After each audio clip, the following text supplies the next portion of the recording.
So guys, very good morning. We are starting with a new subject called strategic.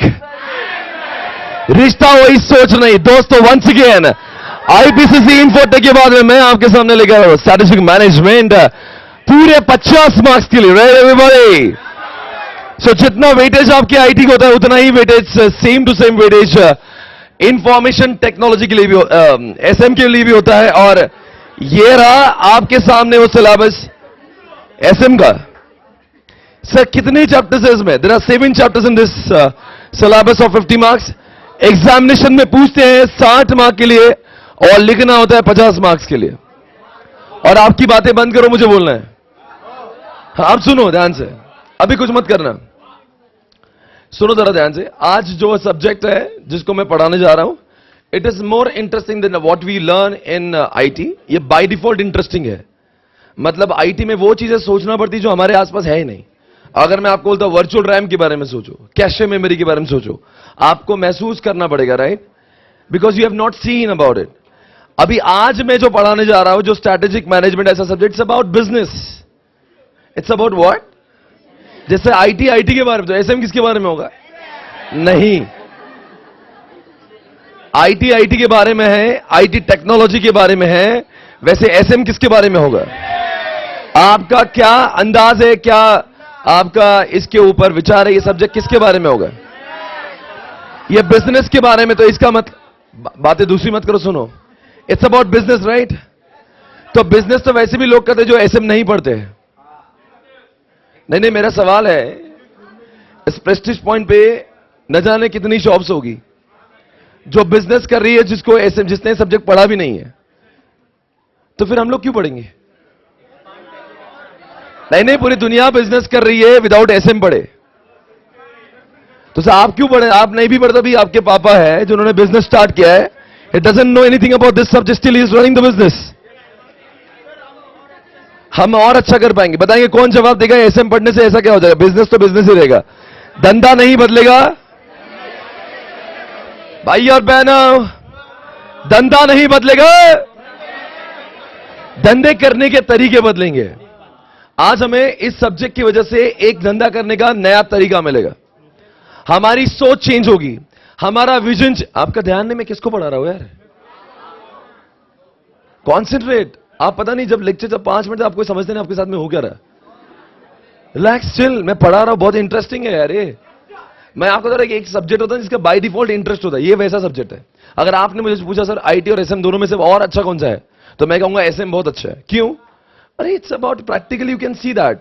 मैं आपके सामने इस class में देखो, कई लोगों ने एसएम पढ़ के वो कितने आ गया है. इस क्लास में बताओ कौन कौन एसएम पढ़ के आ गया है? बहुत सारे ब्रांड्स आपके सामने आसपास इर्द गिर्द आपके पास में भी होंगे. जैसे मेरे पास ये ब्रांड है लेनोवो. राइट? लेनोवो है. ये कौन सी? इसी डाइकिन. ये सोनी. मेरे पास मोबाइल एप्पल. ये कौन सा है? वीवो. ये क्या है? मदरबोर्ड. इसके अंदर इंटेल. आपके पास जो घड़ी, बताओ घड़ी का कोई ब्रांड जो आप पहन रहे हो उसे? Titan, Rolex. राइट? और कुछ बताएंगे आप? ये भाई, ये प्रोजेक्टर कौन सी कंपनी का है? BMW ले लो. और बताओ. इतने सारे बिजनेस जो है. आपकी बातों से मैं परेशान हो रहा हूं. Right? Don't disturb me so much. मुझे पढ़ाने का है और सब्जेक्ट बड़ा इंटरेस्टिंग है. आप उत्साह मनाइए उसका. मुझे बोलना है आप सभी को कि ये जो इस क्लास में बहुत सारे ऐसे ब्रांड है, वो इतने आपके देखो. ये कुछ डाइकिन तो इंडिया का ब्रांड है भी नहीं, एप्पल तो इंडिया का ब्रांड है भी नहीं, पर ऐसे बहुत सारे इंडिया के ब्रांड है जो आपको पता भी नहीं है. मतलब कहते हैं कि जो जिसने स्ट्रैटेजिक मैनेजमेंट पढ़ा है वो इंसान जिंदगी में कितना आगे जा सकता है, उसका एग्जाम्पल है. Right everyone?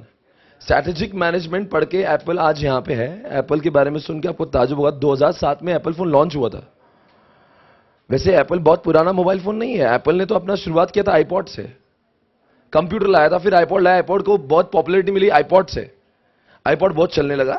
उसके बाद में 2007 में उन्होंने इतना लेट, नोकिया के कई सालों बाद, जब नोकिया इंडिया में माहौल कर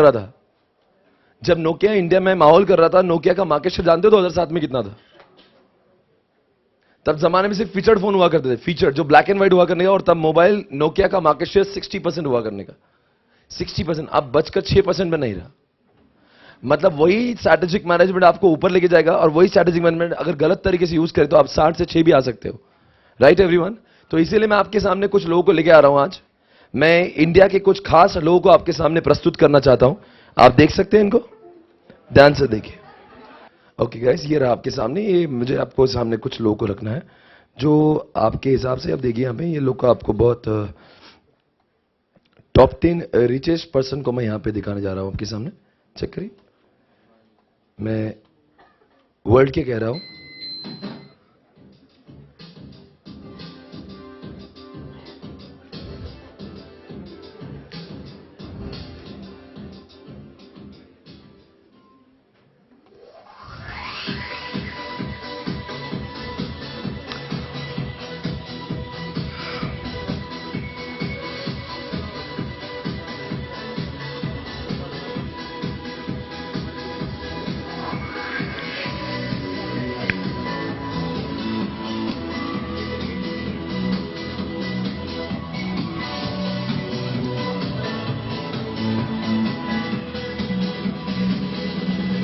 इंडिया के टॉप 10 का वीडियो दिया नहीं कितने मुझे?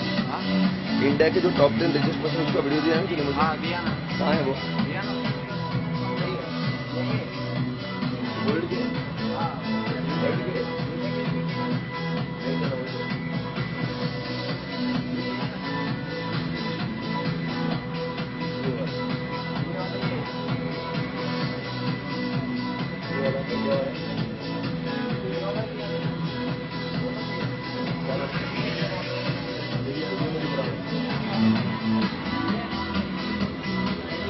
जल्दी से लेके आ दो, नहीं है।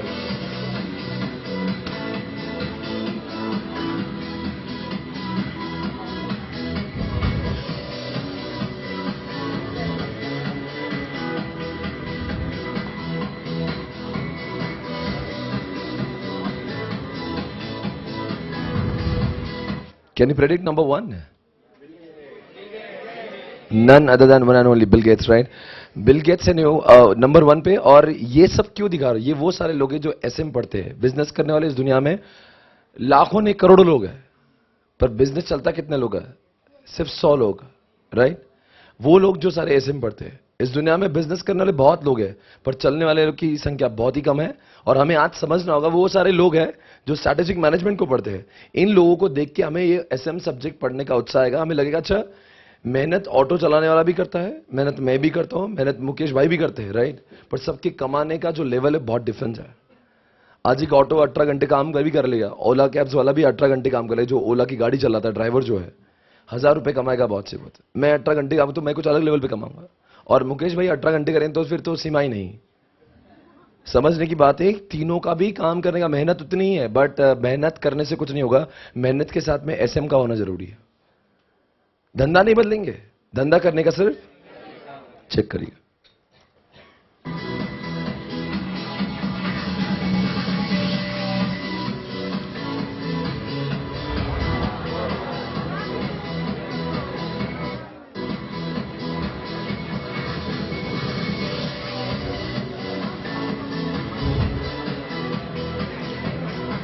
कितनी उम्र होगी भाई साहब की? Just 31 year old. और दुनिया के टॉप 10 में से 7 लोग जो यूएसए की है, रिचेस्ट पर्सन में से।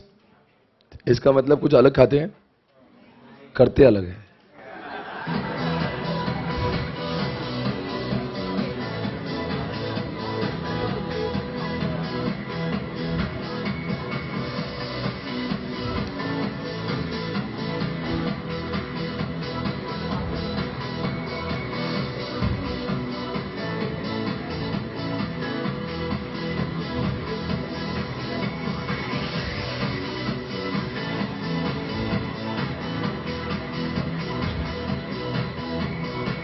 कितना होता है इंडियन रुपीस में? डॉलर्स है।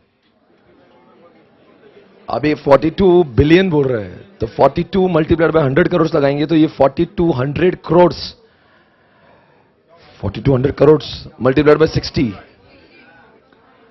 अभी ये तकरीबन मुझे लगता है 2.5 लाख करोड़ के आसपास उसकी स्टेट है। अकेला ही उसका मालिक है। 2.5 लाख रुपए नहीं बोला आपके, 2.5 लाख रुपए है। 1 करोड़ नहीं, वो 2.5 लाख करोड़ की बात कर रहा है। इंडिया में 1 करोड़ अगर रहता तो बोलते बहुत बड़ा आदमी। वो एक नहीं, 1000 नहीं, 1,00,000 नहीं, शरद पवार से भी आगे है।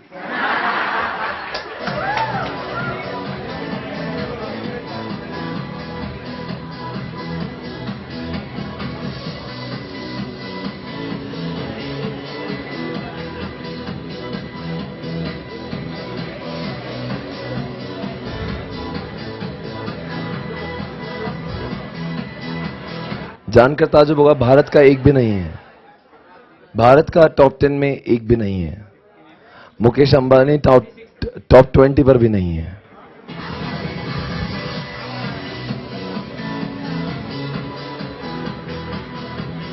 कल हमने आईटी में कौन से पढ़ा था, database management system, DBMS.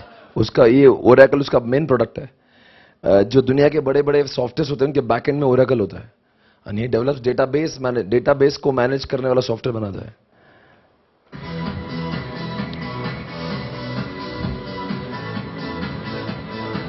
Seventy years का लगता नहीं पर ऐसे।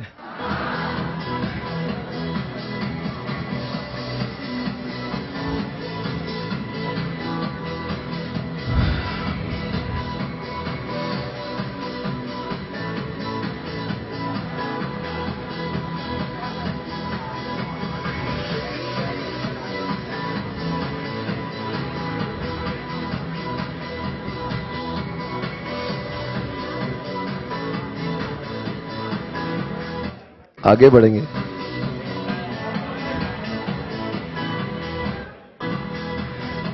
इस इंसान के बारे में आप सुना होगा, राइट?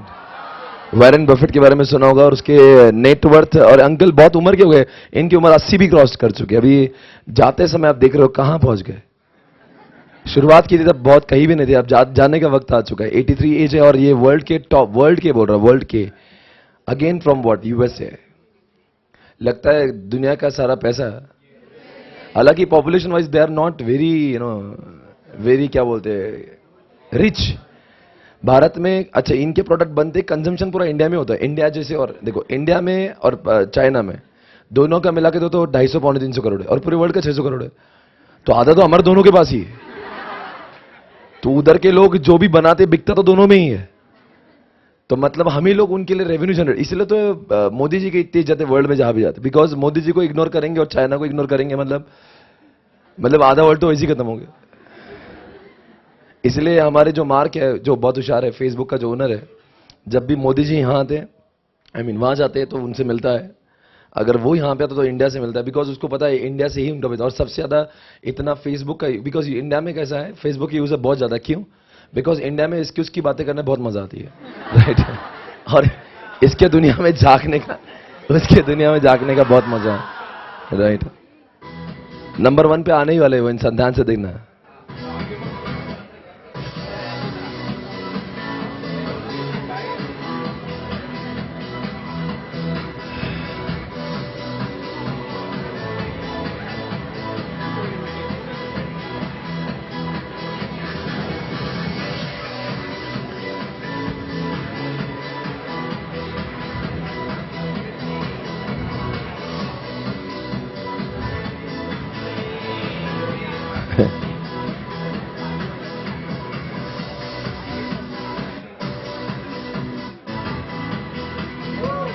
नाम तो सुना होगा, बिल गेट्स।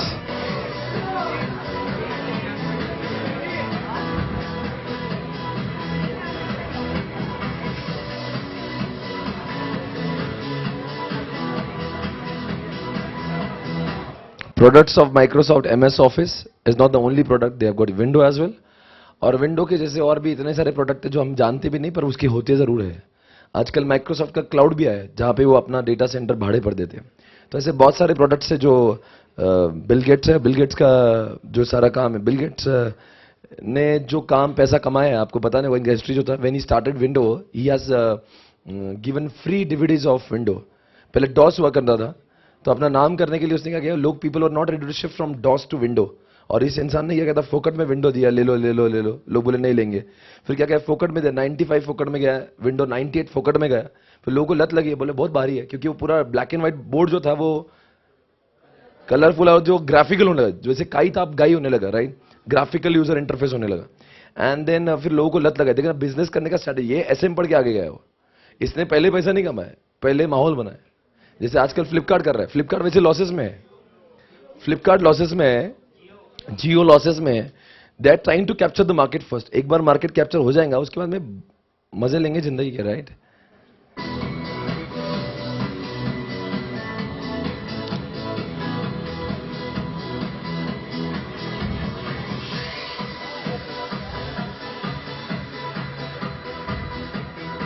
गेस करो, बताइए भाई। अब मैं ससुरा है अपना, इसकी इकलौती डॉटर है, ये तब से उसके पीछे पड़ा है। बेटा तुझे 87 नहीं मिला ना, तभी चलेगा उसका। अच्छा, 0.4 भी मिल गया ऊपर का। बस हो गया यार, राइट? अमेजिंग। अब जरा इमेजिन करेंगे भारत का जो टॉप 10 है उसके ऊपर गौर से आपको देखना होगा। ये 87 है टॉप मोस्ट, और ये है भारत के वो टॉप 10।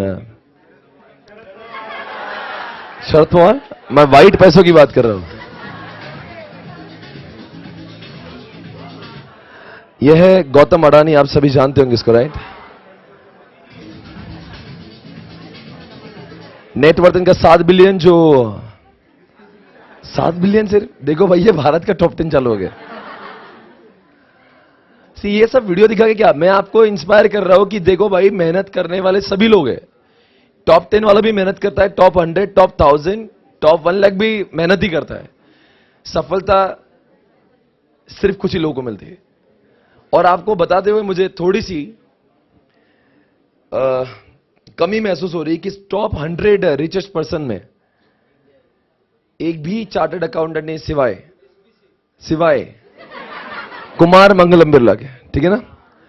उस आदमी के अलावा टॉप 100 में एक भी चार्टर्ड अकाउंटेंट नहीं। और दूसरी सबसे बड़ी बात, टॉप 100 रिचेस्ट पर्सन में ऐसा कोई भी इंसान नहीं जो जॉब करता है।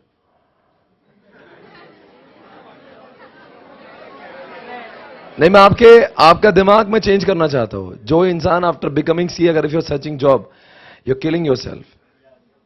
अगर आपको, देखो साहब, पैसा जीने के लिए जरूरी है, ऐसा नहीं है। ऐसा नहीं कि बहुत पैसा वाले क्या करते क्या खाते, ऐसा कुछ नहीं होता।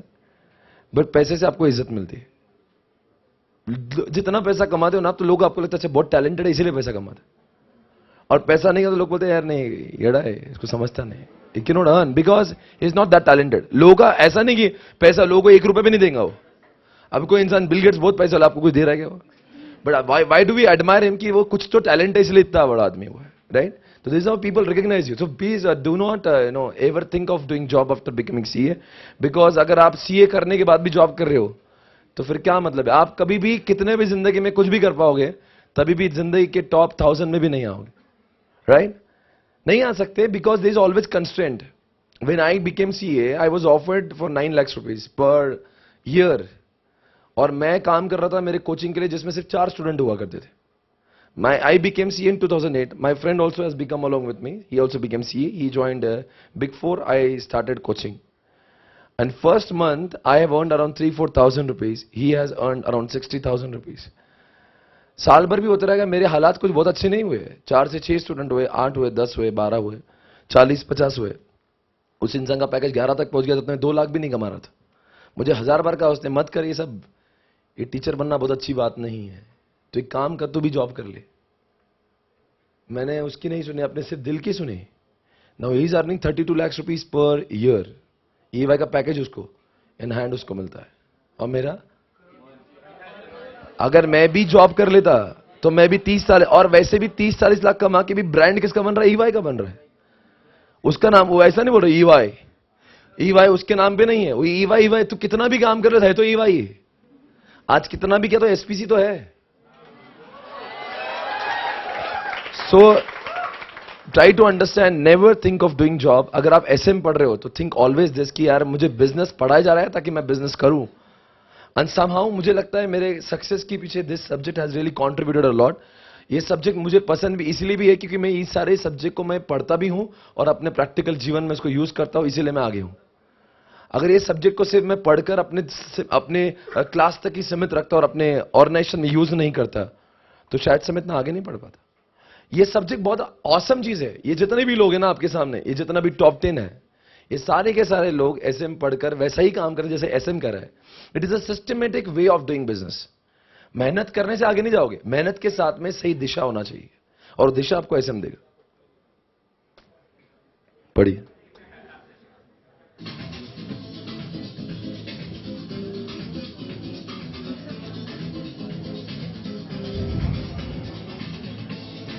एक सरप्राइज आने वाला आपके सामने इस कुछ देर बाद, और ऐसा इंसान भी है. आप बोले अच्छा ये लोग, ये भी टॉप 10 में, ये भी इंसान टॉप 10 में है, और वह इंसान पूना से है.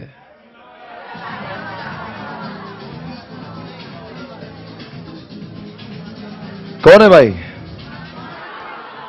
The owner of Idea. हाल ही में बहुत ये सुर्खियों में रहे बिकॉज इन्होंने आइडिया और वोडाफोन का जो मर्जर किया, उसके बाद में it has become the India's largest telecom network. अब इनका शेयर मार्केट में 37% के करीब हो चुका है. वोडाफोन एंड आइडिया के मर्जर के पहले द आइडिया वाज अराउंड 17-18%, और वोडाफोन अराउंड वही 15-20% के करीब था.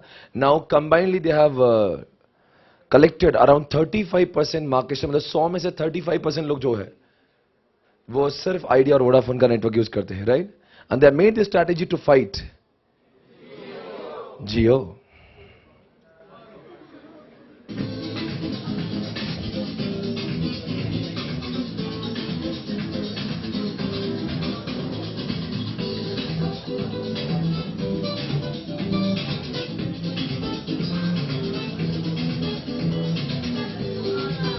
एक बार ताली हो जाओ भाई.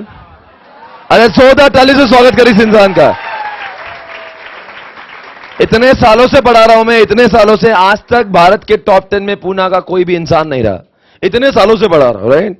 पहली बार वो बोलने का सौभाग्य प्राप्त हुआ 2017 में. वो बात हो गई जिसका मुझे बहुत बेसब्री से इंतजार. He is what, none other than one and only Cyrus Poonawalla, जो रहता है यहां पे आपके पास में. ये कौन सा एरिया बोलते हैं उसको? सालिसबरी पार्क में. बहुत ज्यादा 3 किलोमीटर दूरी पे रहता है इंसान आपसे.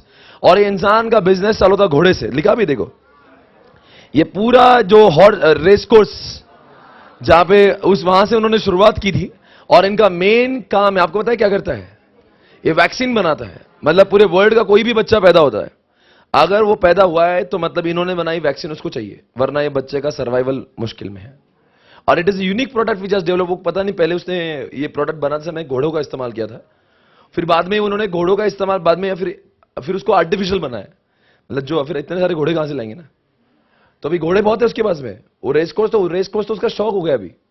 पर रेस कोर्स ने उसको दुनिया में एक नई चीज दी, वैक्सीन. देखो ना, बाय प्रोडक्ट इतना आगे गया, मेन प्रोडक्ट से आगे गया. Main product was race course. Horse का उसका मेन काम था घोड़ों को. यहाँ पे संडे के दिन होता है कभी जाना वहां पे. अरे बहुत बड़े बड़े लोग आते हैं वहां पे. बड़े लोग मतलब आपको लगेगा अच्छा ये भी आया. मैं जब एक बार गया था वहां पे, ये अपना क्या राहुल बजाज भी आया हुआ था. आपको आलिया भट्ट, मैं क्या बोल रहा हूं, तो आलिया भट्ट क्या हौला है क्या? तो हम क्या बोल रहे हैं, यहां पे बड़े बड़े लोग आते हैं और बड़े बड़े लोग बहुत सारा पैसा लगाते हैं और उनका कुछ कमीशन इनको मिलता है. पर इस वो तो उसके लिए चिल्लर है. ये पैसे कमाता है वैक्सीन से. आज भारत देश में देखो ना 8.5 बिलियन यार, huge amount. It's not a rupees, it's what dollar. Billion है, 100 को का लगता है. खुद के चॉपर में घूमता है. पुणे में 2 लोगों के पास में चॉपर, एक इसके पास में और एक उसके पास में, अविनाश भोसले के पास में. ये दोनों लोग उड़ते हैं ना, जो दिखते हैं ना, आधे इनके उड़ते हैं इधर उधर. अगर इसको हड़पसर जाना तो चॉपर में आता है. तुम क्या लेके आए प्रेस्टीज पॉइंट पे?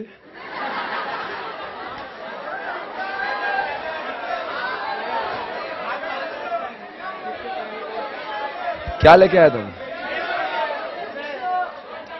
मैं आपको ये बताकर आपको एक इंस्पायर कर रहा हूं.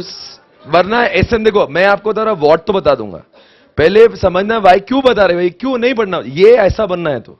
वरना अगर आम आदमी आपको नौकरी करना है तो कोई बात नहीं, सीए का पेपर है, पढ़ लो, पास हो जाओ, वहां तक कि आपकी जिंदगी से. पर मैं चाहता हूं इस सब्जेक्ट को जियो भाई.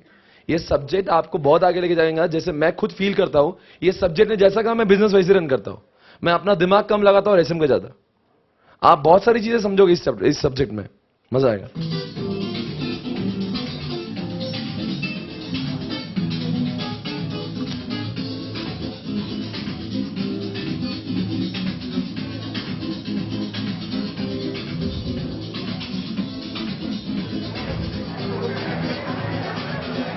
जानते हो कौन है ये? लक्ष्मी मित्तल है. इनका वर्ल्ड का सबसे महंगा बंगलो है.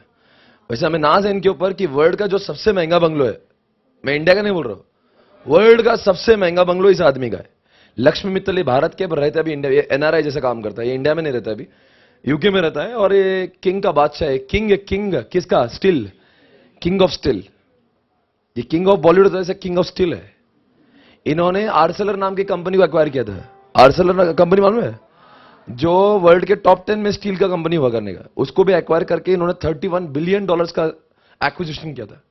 सोचो मैं क्या हो रहा, $31 बिलियन का एक्विजिशन, भारत के इतिहास का सबसे पहला फॉरेन एक्विजिशन जो 31 बिलियन का हुआ था।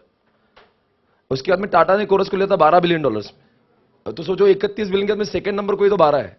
ये आदमी बोलता है भारत के अंदर कोई भी सिक अगर आपकी कंपनी होगी जो स्टील की है, मैं बैठा हूं जिसको भेज। अरे अपने बेटे की शादी में किसको नचाया मालूम है इसने? शाहरुख खान को नचाया। शाहरुख खान को बोला तू नाच, बोले मैं ऐसा नाचूंगा, बोले नहीं वो घोड़े पे मेरा बेटा रहेगा तू नाचेगा, बोले मैं नहीं नाचता। बोले क्यों नहीं नाचेगा? बोले मैं कैसे नाचूं, मैं स्टार हूं। बोले जो भी है नाचना पड़ेगा। कितने पैसे मांगता है? 1 करोड़। बोले नहीं नाचूंगा। 2 करोड़, 3, 5 करोड़ दूंगा कल आजा नाचने के लिए।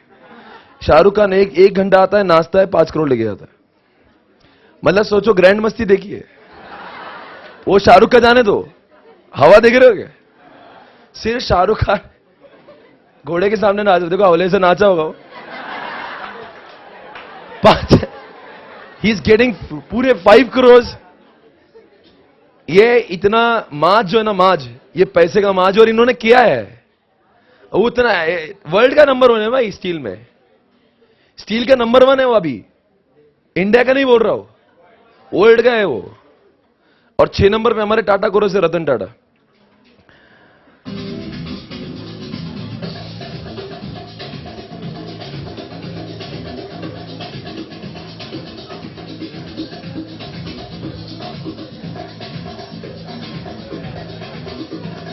आदि गोदरेज अभी भी इनका एचयूएफ चलता है। ये गोदरेज फैमिली के आदि नाम है उनका, आदि गोदरेज। वैसे गोदरेज फैमिली अभी तक इनका ब्रेकअप नहीं, जैसे रिलायंस का ब्रेकअप हुआ है 2 भाइयों का, वैसे इनका ब्रेकअप नहीं हुआ, साथ में रहते भाई लोग अब तक। और गोदरेज का क्या नहीं आता? गोदरेज का बहुत कुछ आज प्रोडक्ट जानते हो गोदरेज क्या? ए हेयर डाई, कुछ अच्छा बोलना, हौला है कहते गोदरेज है। अरे तुझे और कुछ सोचा नहीं हेयर डाई के अलावा? अरे गोदरेज लॉक बोल दिया होता है।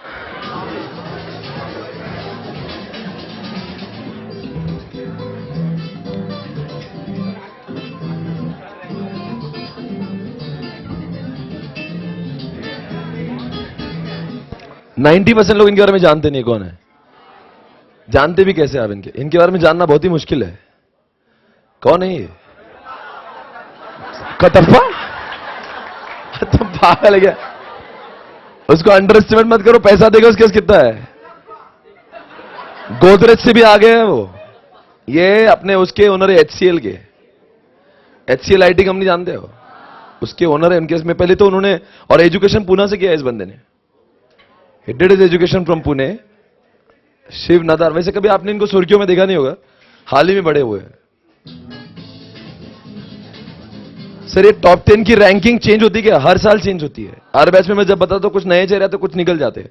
एक जमाने में अनिल अंबानी थे यहाँ पे, विजय माल्या थे, अपने सुब्रतो राय थे, तीनों अभी टॉप 50। अनिल अंबानी तो बहुत पीछे गया है। वो अनिल नहीं, हौला अंबानी है। अनिल अंबानी को ऐसे मुझसे पढ़ना बहुत जरूरी हो गया। वजह मैं बताता हूं। अनिल अंबानी के जितना भी थोड़ा नॉलेज अगर आपको होगा बिजनेस का, अनिल अंबानी ने आज तक जो भी बिजनेस किए, चाहे रिलायंस ज्वेलरी हो, चाहे रिलायंस वो क्या बोलते हो, Reliance fresh, Reliance digital, nobody is making profit. Reliance telecom, Reliance petroleum, fresh, ये हौले ने जितना भी पैसा डाला होगा आज सब घाटे में। और वो एक उसका भाई है, वो कुछ बहुत ही आगे है। एक भाई बहुत होशियार है।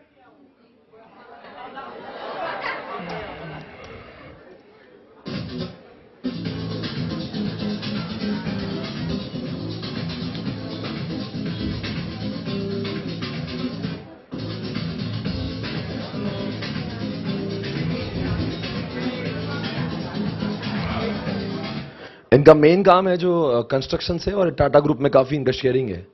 तो रतन टाटा के वन ऑफ द प्रमोटर में से है, काफी पैसा है इनका।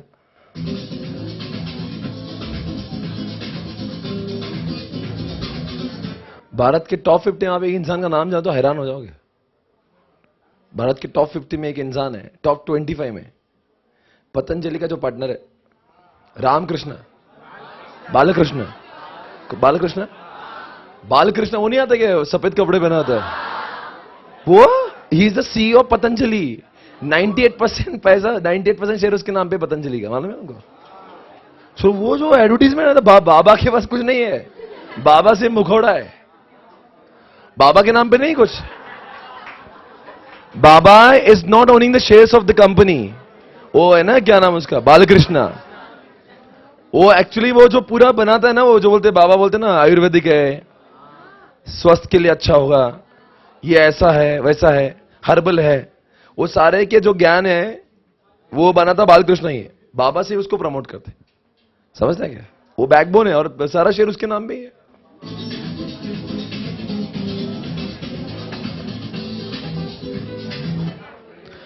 इनके बारे में सुनकर और भी अच्छा लगेगा, ये हमारे खानदेश के अमलनेर के इंसान है। जलगांव के पास में एक तालुका है, वहां का आदमी है। मतलब अमलनेर, तो सोचो ये पाचोरा जलगांव या अमलनेर वो जगह का ये आदमी है। जलगांव के पास सोचो कहां से आदमी कहां जा रहा है। ये पहले क्या चालू किया, डालडा घी। ऐसा था विप्रो डालडा घी आता था, डालडा घी का, गावरान घी नहीं बोल रहा मैं, डालडा घी जो नहीं क्या पैकिंग में आता है, उससे शुरुआत की। आप क्या डालडा से निकले आईटी में गए, डालडा से शुरुआत की घी से। अब ये आईटी कंपनी चलाते हैं। Wipro one of the biggest IT company of India है, और इनके कितने प्रोजेक्ट्स है यार। ये आदमी ने अपनी दुनिया खुद बनाई है। बहुत छोटी सी जगह था ना इसमें, कहां से डाइवर्सिफिकेशन का हद है, क्या क्या नहीं किया उसने। सोचो ना, डालडा घी बेच रहा है, आईटी कंपनी सोचेंगे मतलब फील्ड भी कैसी चुनता है आदमी।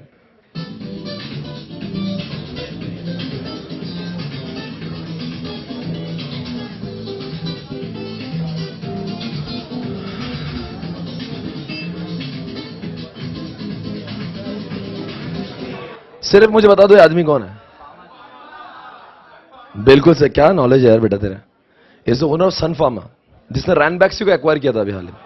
जितने लोग सब दवाई के संबंधित लोग हैं यहाँ पे, कभी देखा होगा मेडिकल में तो सन फार्मा कभी सुना होगा, और रैनबैक्सी भी सुना होगा। तो रैनबैक्सी को इसने एक्वायर किया है, और देखो कितना बड़ा आदमी बन गया। मतलब अभी मेडिसिन में आधी मेडिकल इसके नाम पे ही होती है।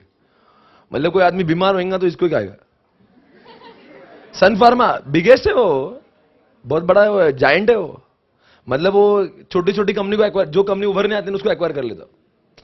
जिसने कहा था कुछ रिसर्च डेवलपमेंट किया, बहुत अब मस्ती में आ रहे, आज एक्वायर कर रहा हूं, बोले नहीं आता ना, क्या नहीं आता, आता हो सर।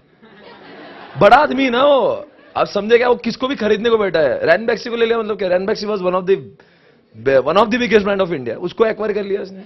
क्या नाम है देखो, दिलीप संघवी। और सोचो मेडिसिन है ना, प्रॉफिट बहुत है, टर्नओवर कम भी रहता तो प्रॉफिटेबिलिटी बहुत ज्यादा है। दवाई है ना वो, रिसर्च अगर हो गया, अगर कॉम्बिफ्लैम का रिसर्च हो गया तो उसके बाद में उसको खर्चा कम है, सिर्फ कमाई है। खर्चा कब तक लगेगा, जब आरएनडी जब तक कंप्लीट नहीं होगा। ये ऐसे में के लोग हैं।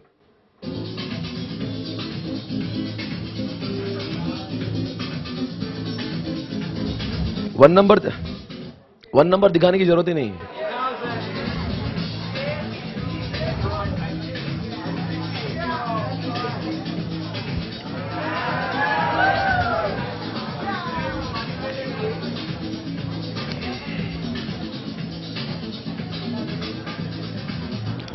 कितना है वर्ल्ड का टॉप, फर्स्ट वन का कितना पैसा है, 87।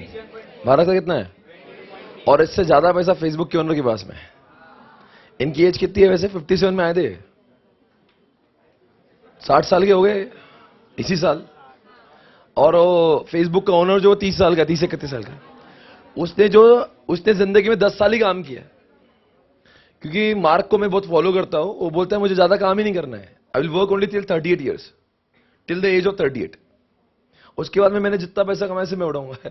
मैंने कहा तू क्या तेरा मोहल्ला उड़ाएगा वे, तू क्या उड़ाएगा, सर मोहल्ले को लेके जा। 38 के एज में बोले अपन क्या होता है, 38 में अपना इंडिया में करियर चालू होता है यार। वो बोलता मैं खत्म कर दूंगा, उसके बाद मैं काम नहीं करूंगा, enter operation will be handed over. ऐसा काम नहीं, मतलब फेसबुक बंद नहीं होगा, हैंड ओवर कर। जैसे रतन टाटा ने अपने काम हैंड ओवर कर दिया है अभी कुछ दिनों के लिए, और अपने वो नारायण मूर्ति ने अपना काम हैंड ओवर कर दिया। उम्र हो गई ना, 70 साल की हुआ। भारत में रिटायरमेंट 70 है, पर इन्होंने 70 साल में जितना कमा लिया वो हावले ने 30 साल में कमा लिया। वो बोला 38 में, वो 38 उसके लिए इतना है कि तुम्हारे इंडिया के 60 साल भी कम है। समझ है? धंधा मत बदलिए, धंधे करने के तरीके बदलिए और काम मेहनत सब करते हैं इस पूरी दुनिया में। सफलता सबको नहीं मिलती, ट्राई टू अंडरस्टैंड। गधा मजूरी बंद करिए, ऐसे में पढ़िए। नहीं, मैं बहुत भारी बोल रहा हूं। एसएम सब्जेक्ट को पढ़ना ही ऐसे। आपको ये, अगर आपने से बोला कि मुझे सब्जेक्ट में पास होना इसलिए पढ़ रहा हूं, तो फिर आपको उतना मजा नहीं आएगा। यू हैव टू लर्न कि कल मैं सीए बन रहा हूं और मुझे बिजनेस चालू करना है और साल में 5 खोखा कमाना है, ये टारगेट है आपका। तो फिर आपको बोलेंगे अच्छा ये चीज है। जो जो रोज मैं पढ़ाऊंगा आपने नोटिफाई करना। आपका जो भी ड्रीम बिजनेस है, आपका जो भी ड्रीम बिजनेस है, हर एक आदमी का अपने दिमाग में रहता है कि यार मैं ये बिजनेस करूंगा। वो सोचना है कि ये चैप्टर में ये जो लिखा हुआ है, ये कॉन्सेप्ट मैं अपने बिजनेस में कैसे यूज करूंगा। और एवरीथिंग इज रेलेवेंट। कभी कभी आईटी में फाइंड क्या है को पढ़ रहा है आज सिंक्रोनस क्या कर लेंगे पढ़ के। हाँ पढ़ लिया आज सिंक्रोनस बहुत बारी, start and stop bits are used after, तो अच्छा कर लिया। अब क्या करूंगा मेरी जिंदगी, कोई मतलब नहीं है उसका जिंदगी में। पर इसका हर शब्द मतलब वाला है। ज्यादा बड़ी किताब नहीं है, 109 पेज की है, आईटी से 50% सिलेबस है इसका। पर सब्जेक्ट का जो मजा है ना, एकदम आपको कभी 1 सेकंड के लिए बोर नहीं होगा, क्योंकि हर कुछ आपको प्रैक्टिकल करना। मैं ऐसा थियोरेटिकल नहीं पढ़ाऊंगा आपको, मैं पहले प्रैक्टिकली दिखाऊंगा, फिर आपको बोलूंगा देखो किताब में वही लिखा हुआ है। क्योंकि पहले किताबें बनी है, पहले प्रैक्टिकल हुआ है। इन्हीं लोगों को देख देख के तो किताब बनी हुई है, उल्टा नहीं हुआ है। ढोकलो इन लोगों ने क्या किया मालूम है? ये लोग प्रैक्टिकल, इनकी जो जो कंपनी की अच्छी अच्छी स्ट्रैटेजीज हुई है, उन्होंने सब किताबों में डाल के रखी है, ताकि ताकि ताकि ताकि हमारे जिंदगी में ये समझे कि इन्होंने क्या किया हुआ है। देखिए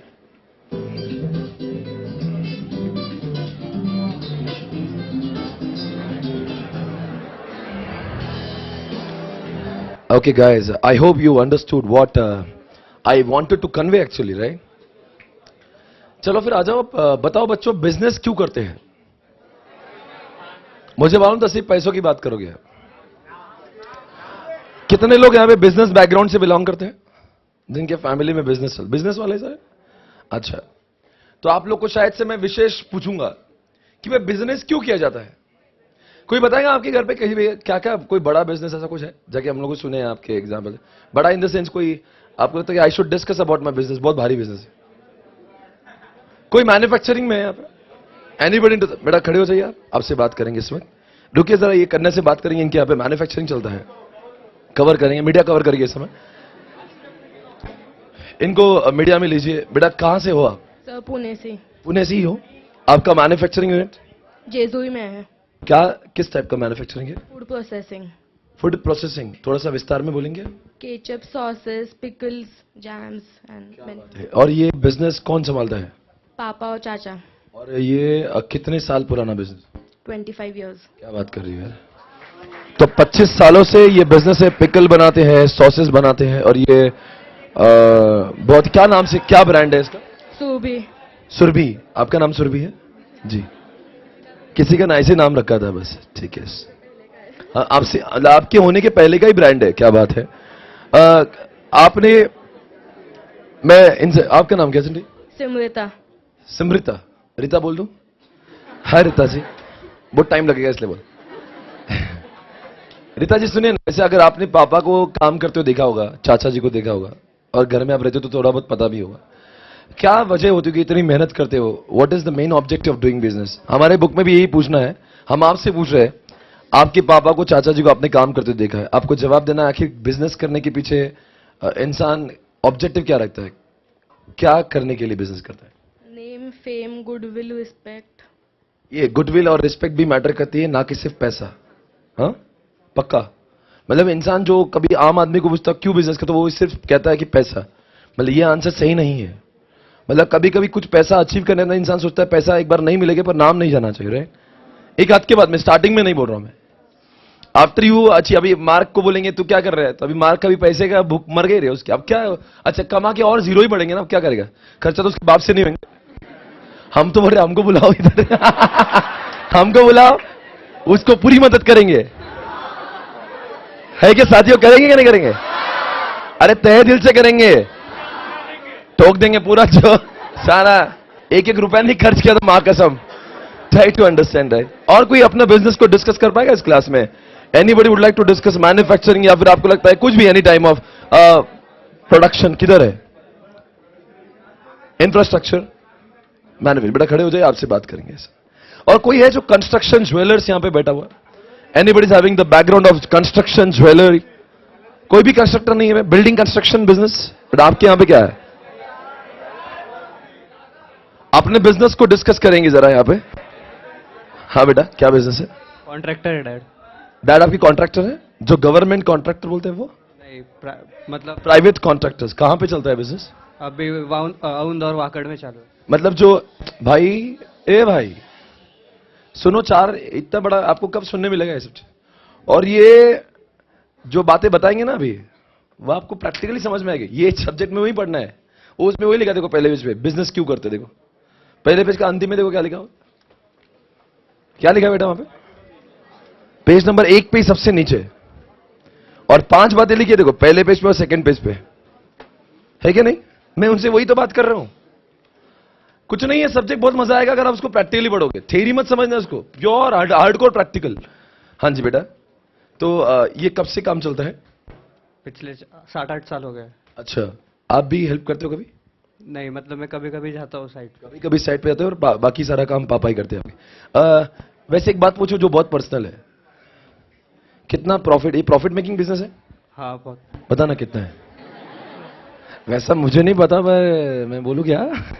सर ऐसा पूछा नहीं है। नहीं फिर अंदाज, फिर भी अंदाज अपना अपना क्या हो जाए?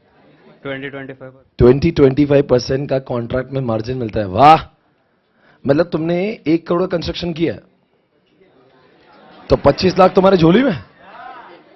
सही है, नहीं इट्स अ गुड बिजनेस। बहुत अच्छा लगा आपसे बात करके। आज मन की बात हम लोग सुन रहे हैं। सुरभि, क्या बोलते हैं, रीता, आपने बताया नहीं वो आखिर वो पिकल में उसमें कितना मार्जिन होता है। वैसे देखो, हम किसी के पर्सनल मैटर में इन्वॉल्व नहीं होते, पर थोड़ा बहुत नॉलेज मिलाता है क्या? देखो, और नॉलेज बांटने से बढ़ता। मेरा ये तो समाज सेवा है बेटा। आप रीता से बात करते हैं। रीता, आपको लगता है कोचिंग क्लासेस में बिजनेस में प्रॉफिट होता है? हाँ सर, हाँ सर। नहीं बेटा, ये तो समाज सेवा है। देखो BMW बढ़ेगी है। थैंक यू बेटा, थैंक यू। अरे ऐसा डांट रहे, रिफंड? देखो बेटा, पैसे क्यों लिए आपसे मालूम है? बताओ, सिर्फ फीस क्यों लिए? ताकि आप क्लास रेगुलर में आए। अगर फीस में you'll take this subject lightly, तो फीस बढ़ाता भी हो ताकि आप क्लास को सीरियसली ले। बेटा बोलिए, क्या बिजनेस है आपकी? अब सर पीपीजी लिए हैं और प्लास्टिक की केन्स, जग्स। वो बनती है कहां पे? फैक्ट्री। मतलब कि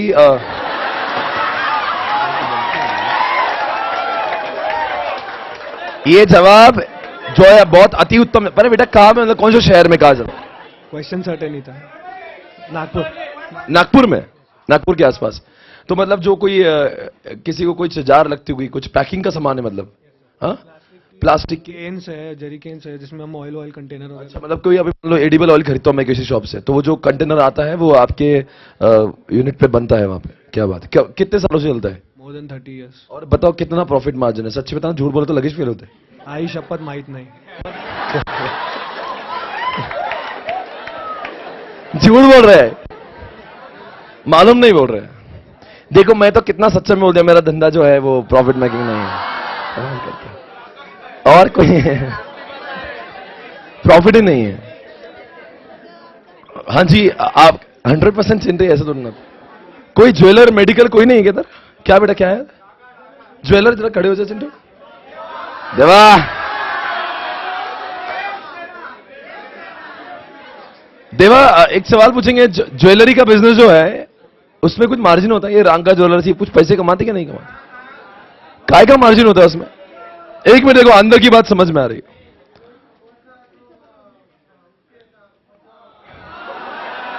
गोल्ड को जो रॉ गोल्ड लेते हैं और जो बना कर देंगे,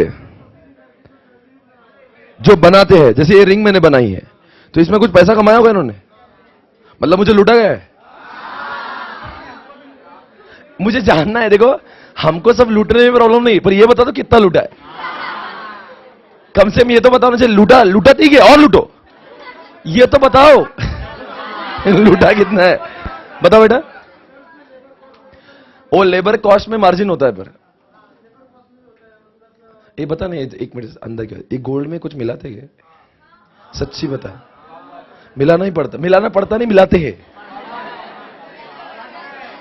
जितने लोग यहां पे गोल्ड बने सब निकाल दो, सब झूठा है।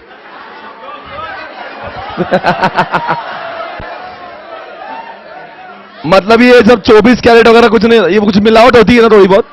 मतलब 10 ग्राम ले रहा हो, 1-2 ग्राम मिलावट होगी उसमें, ज्यादा भी होगी, कम कम 1-2 ग्राम, ठीक है। तो मतलब जो भी है वो पित्तल है, वो पित्तल को गोल्ड में डाल दिया, तो पित्तल का जो पैसा है, चलो आप समझ रहे हो बिजनेस का मॉडल कैसा है। तो सारे ज्वेलर्स जो है क्यों पैसे वाले बनते, बिकॉज उसमें मिलावट है। और कुछ लोग कहते हैं वो बनता ही नहीं जब तक वो मिलाते नहीं। पर जो भी है, जो भी है, 100 रुपए की चीज के आपको 26,000 रुपए मिल रहे हैं, राइट बेबी। बट उसके ऊपर देखो, किसी का बिजनेस क्या है, कोई भी इंसान अगर बिजनेस कर रहा है तो ऑब्वियसली पैसे कमाएगा ना, वरना क्यों कमाएगा, मतलब फिर क्या करेगा बिजनेस में। तो पैसा तो मिलना ही चाहिए। तो हर एक धंधे का एक अपना मॉडल है। तो हमें आज ये समझना है कि जितने भी लोग बिजनेस कर रहे हैं, एक तो प्राइम मोटो जो है वो प्रॉफिट है। पर क्या सबसे पहले प्रॉफिट ही होता है या फिर पहले सर्वाइवल भी होता है? सर्वाइवल का मतलब होता है नो प्रॉफिट नो लॉस। जब मैं I was here in S foundation only earlier in 2008 when I became CA, I joined here and 2010 की बात है। कुछ कारण की वजह से आई हैड टू लीव। फिर मैंने यहां पे छोड़ दिया। फिर मेरे पास 2 ऑप्शन थे कि मैं अपनी खुद की क्लासेस चालू करूं, और दूसरा कोई भी जो एग्जिस्टिंग क्लासेस पुणे में है उनसे एज अ फैकल्टी काम करूं। आप दोनों के अपने फायदे भी और नुकसान भी। आप सभी लोग ज्यादा मुझसे समझते हो। अगर मैं ज्वाइन करूं तो एज अ फैकल्टी मतलब एज एन एम्प्लॉय काम करना पड़ेगा। फिर वो जो बोलेंगे वही सुनना पड़ेगा। मेरा फ्रीडम और मेरे पढ़ाने का स्ट्रैटेजी मैं एक्सप्लोर। अब मैं आज देखो क्लास में इतना एकदम फ्रीडम से पढ़ा, मुझे कोई कुछ बोल नहीं सकता, मैं कुछ भी करूंगा। आज फ्रीडम क्यों? बिकॉज मेरी चीज है। और पर उस समय क्या था कि अगर मैं क्लास लूंगा, जब मैं वहां पे कर रहा था तो आई वॉज हैविंग अराउंड 70 कुछ स्टूडेंट्स थे, और मैं साल में कम से कम मतलब 3 लाख रुपए महीने में कमा रहा था 2010 में। और मतलब 36 लाख रुपीज पर एनम का मेरा इनकम हुआ करता था जब मैं यहां पे था। अब अगर मैं छोड़ रहा हूं तो मुझे ऐसा ही कोई ऑप्शन चाहिए जो, पर प्रॉब्लम यह था कि अगर मैं खुद की क्लास चालू करूंगा तो प्रॉफिट का तो पता नहीं, तो जो भाड़े की जो क्लास लूंगा उसका तो रेंट लगेगा। ऑफिस जो डालूंगा जहां पे 1-2 एम्प्लॉय बैठेंगे, आज तो बहुत है पर 1-2 एम्प्लॉय स्टार्टिंग में थे मेरे पास में भी, तो फिर उसका भी 2 एम्प्लॉय का 25,000 रुपए महीने का, इलेक्ट्रिसिटी बिल एंड और telephone mobile everything, AC and all, और क्लास का भाड़ा जो 1 लाख। तो मतलब मैंने सोचा था कि 2 लाख रुपए के करीब करीब जो है, मैं अगर 1 रुपया भी नहीं कमाऊंगा तो क्लास का, अगर क्लास में स्टूडेंट है तो भाड़ा तो देना ही पड़ेगा ना मुझे। क्या वो बोलेगा नहीं नहीं अब स्टूडेंट नहीं छोड़ देंगे, ऐसा तो नहीं होगा, पैसा देना ही पड़ेगा मुझे। 2 लाख रुपए इंक्लूडिंग ऑल द एक्सपेंसेस। और तब मुझे यही सोचना था, क्या मैं अपनी क्लास करूं या फिर किसी और की ज्वाइन करूं। तो मेरे पापा ने कहा तो डर मत, अगर कुछ होता भी ना नुकसान कुछ साल के लिए, 1-2 साल के लिए, तो मैं दूंगा। तो एक सपोर्ट मिल गया मुझे। उन्होंने क्या बोला, अगर तुझे 2 लाख रुपए तो नहीं कमा पाए, समझो तूने 1 लाख रुपए कमाए, तो मैं 1 लाख रुपए को दे दूंगा। तो एक थोड़ा सा ना कि हिम्मत मिली भाई कि कोई है, बैकबोन सपोर्ट है, मैं अपने दम पे कर सकता हूं। फिर आई स्टार्टेड, फिर स्टार्ट किया। तो तब इन्फोटेक की फीस 2010 में, अब से 7 साल पहले, मेरी बैच की फीस थी 3500 3800 कुछ थी, और नोट्स भी ब्लैक एंड व्हाइट हुआ करते थे, 3800 रुपीज। फिर मैंने सोचा कि कम से कम तो भी 60 बच्चे तो भी आना, तो मेरा इक्विलिब्रियम होगा। मतलब उस समय मैं सोच रहा था कि मेरा सर्वाइवल हो, ब्रेक इवन। मतलब मैं तो प्रॉफिट तो मांग ही नहीं रहा था भगवान से। भगवान से जिस दिन बैच चालू होना था तो भगवान ने दर्शन किया तो क्या बोलूंगा, 60 दिला दे बस। मैंने कुछ नहीं बोला। अच्छा तुम भी ये बोलते हो, 60 दिला दो बस। 60 बच्चे आएंगे ना तो मतलब नहीं क्या मैं अपना गुजारा कर पाऊंगा। प्रॉफिट तो आपकी कसम प्रॉफिट बोला भी नहीं होगा। उस समय ये टेंशन थी कि जो गया है। वैसा ही होता है कोई भी ऑर्गेनाइजेशन जब चालू होती है, पहले वो प्रॉफिट का नहीं सोचता, वो जितना डाल रहा है ना उस बिजनेस में उतना आ जाए बस कैसे भी करके। जब वो फिर स्टेबिलिटी, जब पैसा आ जाता है तब फिर बोलता है कि प्रॉफिट भी आना चाहिए। तो पहली बैच में ऐसा हुआ, भगवान की आशीर्वाद से, आप जैसे लोगों की दुआओं से 225 बच्चे आए पहली बैच में। पहले दिन कुछ भी एडमिशन नहीं, जब बैच ओपन किया 225 बच्चे जब बैठे तो मैंने बच्चों को नहीं देखा। मैंने 225 मल्टीप्लाइड बाय 3500 किए. तो it was the batch, it was the first batch. Around कुछ तो मेरे को लगता है कुछ 8-9 लाख का उसमें रेवेन्यू हुआ था और खर्चा 2-2.5 लाख का हुआ होगा. तो ऐसा बहुत कम बार होता है कि जहां पे सर्वाइवल और प्रॉफिट दोनों साथ में हो जाए. पर अक्सर ये होता है कि इंसान पहले सोचता है कि मेरा सर्वाइवल होना चाहिए, मतलब प्रॉफिट तो एक नेक्स्ट लेवल होता है. समझ में आ रहा है? आज जियो के लिए बताओ, ये सर्वाइवल चल रहा है. अब जरा तीन चीजों को अंडरलाइन करिए, फिर आप देखते हो आपका नॉलेज कितना है. आप जियो को कितना, बहुत जियो जियो करते ना. अब चलो जियो का केस स्टडी ले लेते हैं. पहला सर्वाइवल है क्या वहां पे? दूसरा क्या है नेक्स्ट पेज पे? अरे दूसरा क्या है? Second page stability. और तीसरा अंडरलाइन करो प्रॉफिट. नहीं मैं जो बोल रहा हूं वही अंडरलाइन करो. Survival, stability and profitability. 3 he underline करो, बाकी मत करो. मैं आपको स्क्रीन पे भी दिखाना चाहूंगा. जिनके पास किताबें नहीं, नो वरीज, आप सिर्फ स्क्रीन पे देखिए.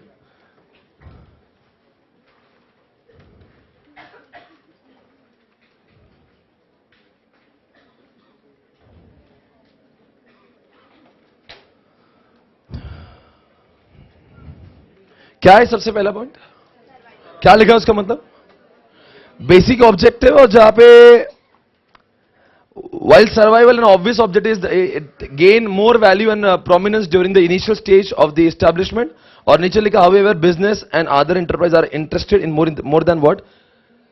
मतलब सर्वाइवल से ऑब्वियसली पहला ऑब्जेक्टिव ये होता है कि सर्वाइवल हो, पर survival not the only objective, क्योंकि सर्वाइवल होके भी क्या फायदा होगा. हम लोग हमेशा से सर्वाइवल सोचेंगे, उसके आगे भी सोचेंगे. सर्वाइवल सबसे पहले सोचती, इसमें डाउट नहीं है. लिख दो पे no profit no loss. No profit no loss सोचते सबसे पहली बार हम लोग सोचते हैं नो प्रॉफिट हो नो लॉस हो.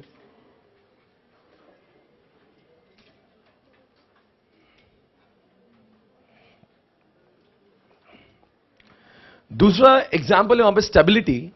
मुझे कुछ कहना है, सुनो ना. सर्वाइवल के बाद में what is the meaning of stability? अगर मेरी कोचिंग की बात करेंगे तो मेरा ऑब्जेक्टिव स्टेबिलिटी होगा. मतलब क्या होगा? स्टेबिलिटी मतलब बहुत उतार चढ़ाव नहीं चाहिए. हम लोग जो है स्टेटस को संभालेंगे.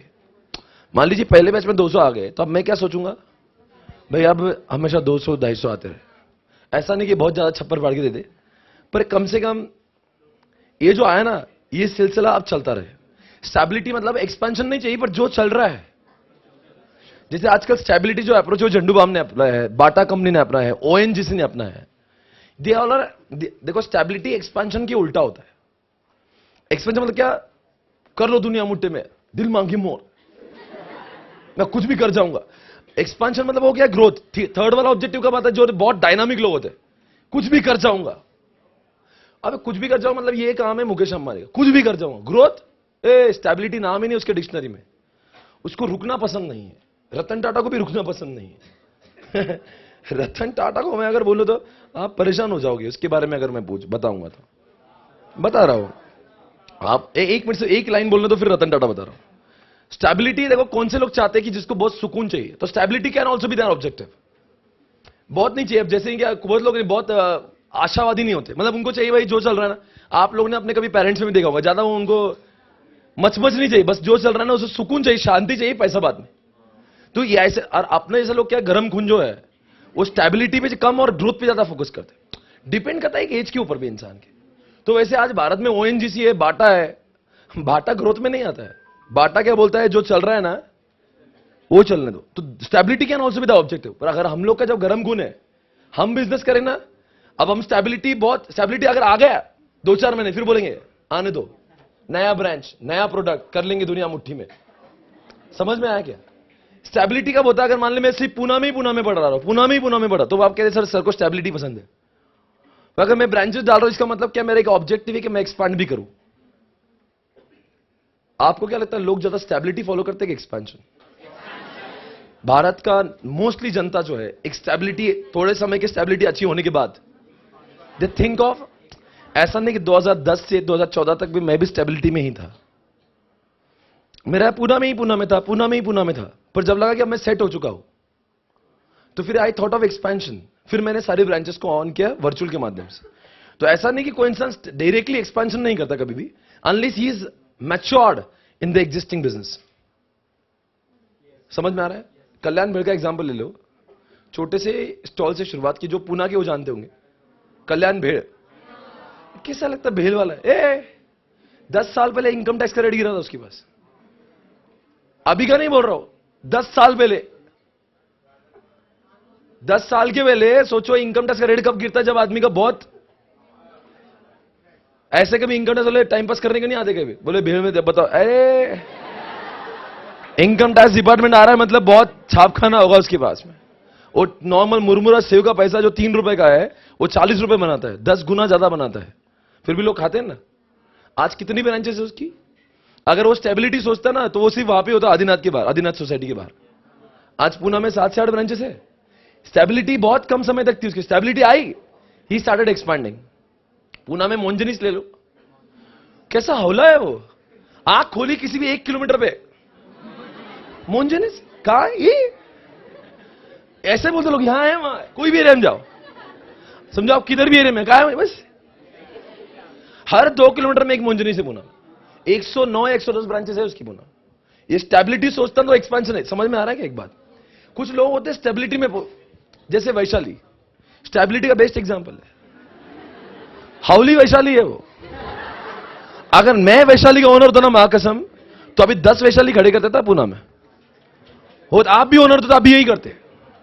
वो लोग क्या है, स्टेबिलिटी जो पूना के नहीं है। वैशाली एक ऐसा रेस्टोरेंट है जो बहुत चलता है, उसकी अपनी मोनोपोली, मतलब क्या है उसका अपना, कि कभी भी जाएंगे ना सवेरे दोपहर शाम, तो आपको वेटिंग ही करना पड़ेगा, कभी आपको कस्टमर को इज्जत नहीं मिलेगी। आप आगे और आपको आओ बैठो, ऐसा नहीं, आपको दूसरों की तालीम देखना पड़ेगा आधा घंटा पहले, क्या खा रहा है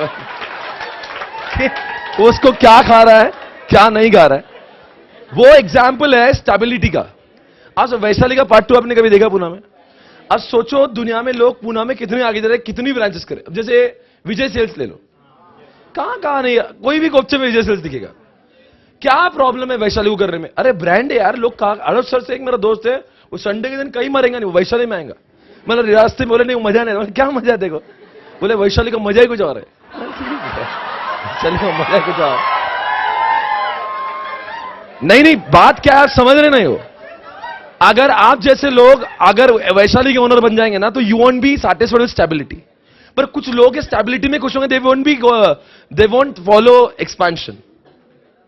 तो वही मैं बता रहा हूं कि ये जो अपना क्या नाम है उसका, रतन टाटा जो है, वैशाली से बाहर निकलो बेटा, बहुत मजा ली तुमने वैशाली के। एक बार रतन टाटा को बोला, रतन जी तुम्हारे कितनी कंपनीज है? रतन टाटा बोले यार याद नहीं आ रहा मेरे को। Ratan Tata group of companies है। रतन टाटा इंटरव्यू में पूछ रहा है उसको, आज तक में इंटरव्यू चल रहा है, बोले आपकी कितनी कंपनी, आपने तो क्या एक्सपेंशन किया? वो क्या बोलता है, साहब याद तो नहीं कितनी है, आप चाहे तो हमारी वेबसाइट देख लो। क्या बोल रहा है आदमी, मुझे खुद को याद नहीं कि मैंने कितनी कंपनीज बनाई। और जब हम उसकी वेबसाइट चेक करने गए तो हमने क्या पाया, बता रहा हूं। अरे ये आदमी का मजाक है, क्या कंपनीज बनाई है, अरे मतलब बेस्ट, इससे क्या एक्सपेंशन करेगा आदमी। उसकी कंपनी का जो है ना, उसकी लिस्ट ऑफ कंपनीज आपको देखो ना, यहां पे आता है, देखो कहां पे आता है, आर बिजनेस है, आर बिजनेस और टाटा कंपनीज को मैं देखो, आर बिजनेस और टाटा कंपनी अल्फाबेटिकली लिख के आता है। किसी कंपनी अल्फाबेटिकली देखी आपने, ए से कंपनी, बी से कंपनी, अरे अपने में एक भी नहीं आ रहा। नीचे है क्या बता, नहीं पूरा ऐसे, पूरा लिस्ट है ऐसा पूरा लिस्ट है, ABCD। टाटा ब्रांड्स को क्लिक करोगे, टाटा कंपनीज को, अब देखो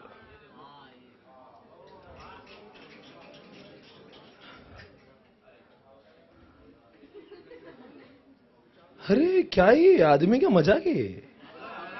बताओ इनमें से कितने चीजों को आप जानते हो? अरे आप तो जानते 4-5 कंपनी के बारे में, उसकी क्या प्रोडक्ट है आपको भी नहीं मालूम है। अब जरा कौन सी चीज आप यूज करते बताओ टाटा की? टाटा क्या है? टाटा कॉफी, टाटा स्काई, ये मोटर, टाटा स्टील। अच्छा इतने काम करता है टाटा, मैं मजाक कर रहा हूं, ये देखो ना, ये हौला है वो। टाटा पावर यूज कर देंगे, कितना कुछ है इस इंसान का, ये इतना सारा काम करता है भाई वो। टाटा स्टील है, अभी हाल ही में उसमें लिया, वो क्या जैगवार लिया उसने, कुछ भी करता है वो। जैगवार का ऐसा ब्रांड है, ऑडी, मर्सिडीज और बीएमडब्ल्यू से अगर कोई अगला प्रीमियम कार है, अगला बोल रहा हूं, पिछला नहीं, लोग जानते नहीं, बात और है, पर बीएमडब्ल्यू से भी अगला ब्रांड है वो, उसका एक अपना एक लेवल है। वैसे दिखने में खूबसूरत नहीं होती वो, अंदर से उसकी सादगी अलग है। Jaguar is a very big brand है यार। ये तीनों कंपनियां अगर किसको अपना लेवल मानती तो वो जैगवार को है, और वो भारत के इंसान की है। इसने अपने जिंदगी में सिर्फ एक्सपांशन किया है, एक्सपांशन की दुनिया है। तो बताओ, जिंदगी में ऑब्जेक्टिव तीन जैसे होते हैं। एक, कुछ इंसान स्टेबिलिटी करते हैं, पहले तो सर्वाइवल करते हैं, सर्वाइवल के बाद में एक्सपांशन, लोग चाहते हैं स्टेबिलिटी हो जाए, प्रॉफिट तो होगा ही ना। मुझे बताओ, इसमें से कौन सा ऑब्जेक्टिव पांचों में से बेहद जरूरी है? एक सर्वाइवल और एक प्रॉफिट। अगर सर्वाइवल ही नहीं और मतलब प्रॉफिट ही नहीं है तो फिर कोई बिजनेस करेगा कि नहीं करेगा? और एक, अगर आप पूछेंगे सर आपके धंधे में प्रॉफिट है, मेरे धंधे की बात करेंगे तो मैंने स्टार्ट किया क्लासेस तो सर्वाइवल हुआ, कुछ साल 2014 तक स्टेबिलिटी किया, बाद में एक्सपांशन किया। और प्रॉफिट कितना होता है? बच्चों को क्या लगता है कोचिंग में 100% प्रॉफिट है, पर आपको ये मैं आपको समझा रहा हूं, आपका वहम है, चाहे मैं हूं चाहे कोई और भी कोचिंग हो। नहीं, 80% बोल दिया ना अपनी बात, कोई 80% नहीं है। नहीं, मैं बोलता हूं ना, आज आप ये भी समझ लो कि जिस कोचिंग इंडस्ट्री में आप हो, और हम तो बहुत छोटे हैं, अगर आपने कोटा में गए, कोटा जहां पे आईआईटी की क्लासेस चलती है, अरे हम तो पीनट्स भी नहीं बे। क्या कितने बच्चे पढ़ा रहे हैं? 2000, 3000, 5000, 10,000, कितने बच्चे थे कोटा में पढ़ने वाले में? कोचिंग इंडस्ट्री 2.5 लाख बच्चे, 2.5 लाख। इतने तो इंजीनियर्स, अरे जितने सीए पूरे अभी तक बने हैं इंडिया में, उतने तो इंजीनियर्स एक साल में पैदा होते हैं। बात कर रहे हो सीए कोचिंग क्लासेस करते कितने लोग हैं? उसमें तो इतनी कंपटीशन चल रही। अरे मैं क्या बोल रहा हूं, वहां का जो है उसके एलन बोल के सुना होगा कभी, या फिर आपने क्या, बहुत सारे ब्रांड्स उधर, बंसल है, आकाश सुना हो, ये चलो। अरे ये तो हमको ऐसा सारे सी खरीदना है क्या? प्रेस्टीज पॉइंट को उठाओ रे, इनको ऐसा उठा लेंगे खड़े खड़े। अरे यहां फीस कितनी देते हो आप? 10,000। वहां पे एक बच्चे की फीस जानते हो? 2 साल का कोर्स करना पड़ेगा, 2.5 लाख फीस है उसकी। अरे सीए तो बहुत सस्ता गरीब वाला कोर्स है। आप बता दो ना, अगर थोड़ा बहुत आईआईटी का नॉलेज होगा तो 2-2.5 लाख रुपए फीस देना पड़ती है वहां पे, 2 इंस्टॉलमेंट, 1 लाख 1 लाख 1 लाख 1.25 लाख ऐसे। और कितने 2.5 लाख बच्चे थे, लगाओ 2.5 लाख बच्चे मल्टीप्लाई में 2 लाख रुपए, समझता है कुछ? 500 खोखा, 500 या 5,000 करोड़ का बिजनेस आएगा उस, लगाओ रे जरा। एरा नहीं, इंडस्ट्री देखो, इंडस्ट्री 2.5 लाख बच्चे हर साल, 2.5 लाख बच्चे मल्टीप्लाई में 2 लाख लगाओ। अब जो आएगा 500 करोड़ या 5,000 करोड़, कुछ तो भी आएगा। 5,000 करोड़ का एक साल का वहां का आमदनी कोटा शहर को मिलते थे। फिर कुछ इस कोचिंग को जाते, कुछ उच्च कोचिंग, आपको क्या मिल रहा है? और उसमें भी आप बोल रहे दे दो हमको रिफंड। सारा खाया क्या, देंगे क्या? सुनो, आपको लगता है ये जो फीस है, मान लो 10,000 फीस है, इसमें से पहले तो जीएसटी जा रहा 1800,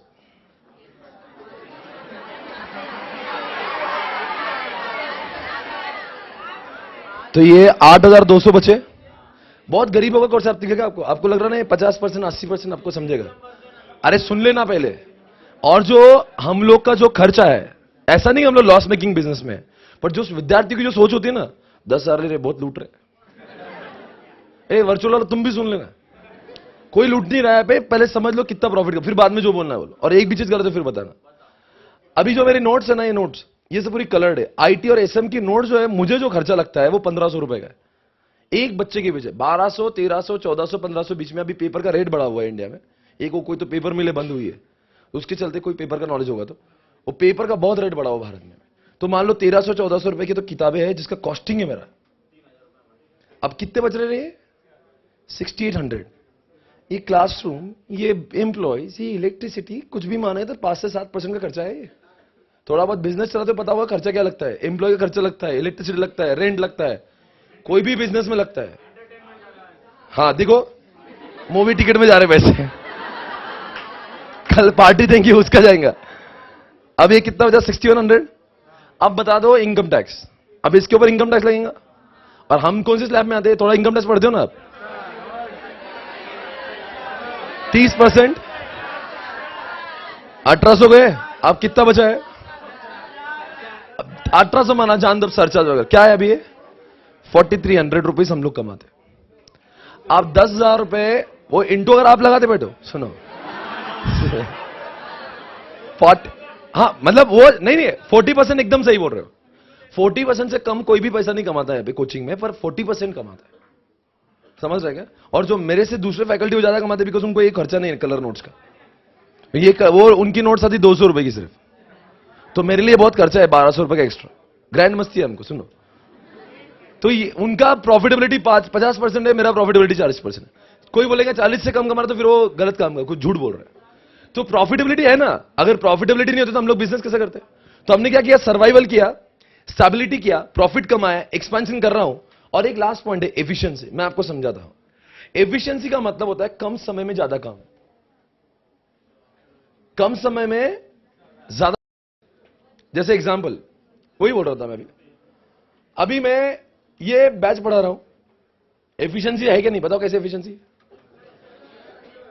मैं एक बैच नहीं पढ़ा रहा हूं, मैं बहुत बैचेस पढ़ा रहा हूं एक ही बैच में। पहले अगर लाइव होता तो आप बोलते सर का 2 घंटा है वो पुणे में जा रहा। अब 2 घंटा नहीं है, अब ये 2 घंटे में पहले एक बैच हुआ करती थी। अब यही बैच 140 जगह पे चलेगी, कम से कम एक सीजन में 4 बार चलेगी, तो 560 होगी। तो मतलब 2 घंटे में 560 बैच बन रही। समझ गए क्या? एक बैच 2 बैचेस पहले बनती रिजल्ट के पहले, 2 बैचेस बनती रिजल्ट के बाद में। और हर सेंटर पे कुछ सेंटर तो 4 शो चलाते, 7 से 9, 11 से 1, 3 से 6, 4 शो चलते हैं दिन में। कोई भी शो में जाके बैठो बच्चा वहां पे मिलेगा। तो ये बताओ एफिशिएंसी हुआ क्या नहीं? समय उतना ही दे रहा हो। अरे बोलो ना यार। और ये तो बहुत लोगों के, चिंटे आप खड़े हो जाओ। क्या आपको लगता है इन 30 सालों में आपने अपने बिजनेस में एफिशिएंसी को बढ़ते हुए देखा? कुछ ऑटोमेशन हुआ है? पहले यही काम मैन्युअली जो पिकल बनाने का काम है या जो भी है, क्या पहले वो आंटियां बाइया करती थी और अब कुछ ऑटोमेशन प्राप्त हुआ? क्या हुआ है इन दिनों में?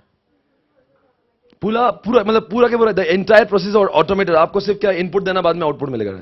और पहले क्या होता था, मतलब ये पिकल वो आंटियां बनाती थी, यहां तक कि जो पापड़ बनाते हैं, वो पिकल बनाते हैं, ये सारे काम पहले महिला उद्योग बोल के जाने जाते थे। अब महिला ही रहनी महिला उद्योग में। सही बोल रहा हूं बेटा? ऑटोमेशन हुआ क्या नहीं?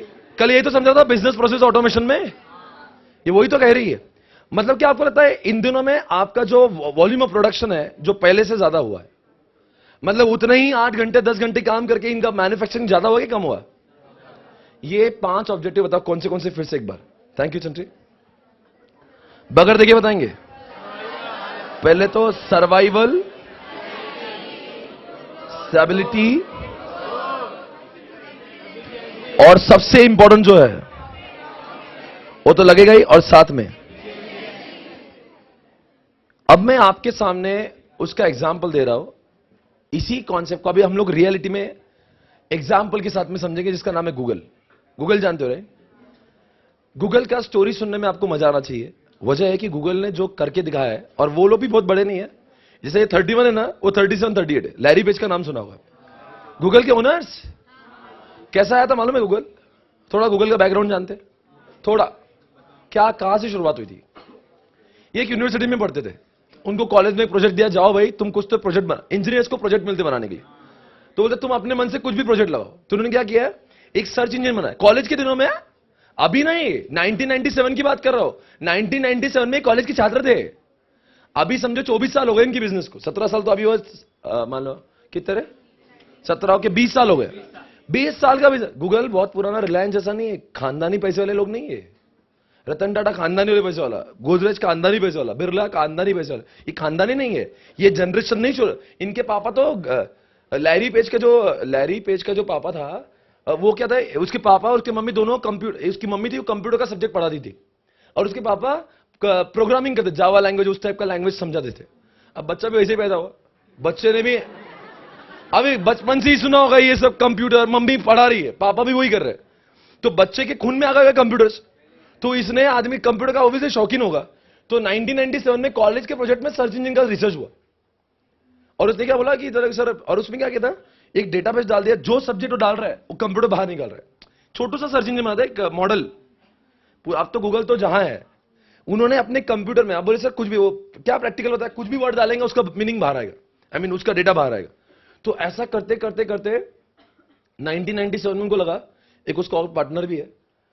फिर 1998 में उन्होंने गूगल इनकॉर्पोरेशन बोल के उन्होंने कंपनी फॉर्म की, आरओसी में रजिस्टर्ड किया। और 1998 के बाद में क्या कंपनी ने माहौल किया है, यूट्यूब को एक्वायर कर लिया, गूगल जो मैप है नासा से टाइप कर लिया। सोचो, मतलब इंसान की सोच होना चाहिए, इंसान अपनी सोच से बड़ा होता है मेहनत से बाद में। सोच तो देखिए, रुका नहीं, स्टेबिलिटी भी नहीं रुके, इंजन का नाम हो रहा है, बोले आप गूगल यूट्यूब भी आ जा। अब क्या चाहिए गूगल का, क्या गूगल के वॉचेस आते हैं, क्या क्या आता है गूगल का, भी गूगल का फोन भी आता है, और बताओ एंड्रॉइड, अरे गूगल ट्रेंड्स भी आता है एक, जिसका पूरा वेबसाइट का ट्रेंड एनालिसिस कर सकते हो। और आप बताओ गूगल का सबसे ज्यादा इनकम कहां से होता है? What ever you search on Google, वो सर्च में आपने top 10 CA coaching classes of Pune, जिसका ऊपर नाम आया मतलब समझा ना उसने पैसे दिए हुए गूगल को। समझ में आ रहा है? सुनो, मैं आपको बता रहा हूं मैंने क्या किया था।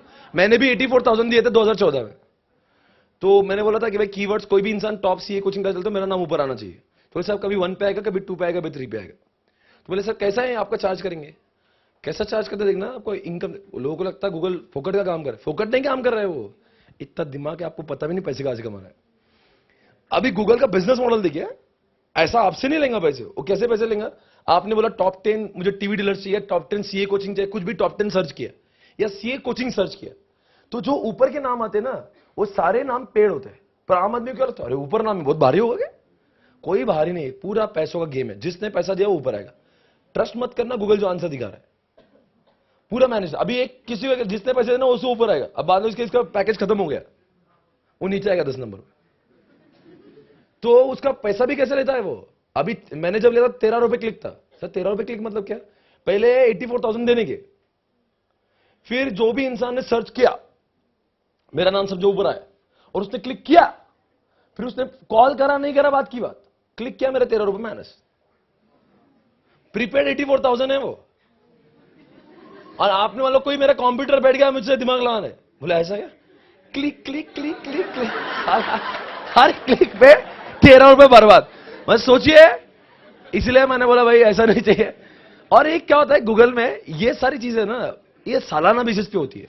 तो जितने भी लोग गूगल पे, जस्ट डायल भी तो वही फॉर्मेट है, जस्ट डायल पे कॉल किया, बिजनेस का मॉडल देखिए, आपसे पैसा, आप बोलेंगे क्या अच्छा यार जस्ट डायल, क्या समाज सेवा कर रहा है।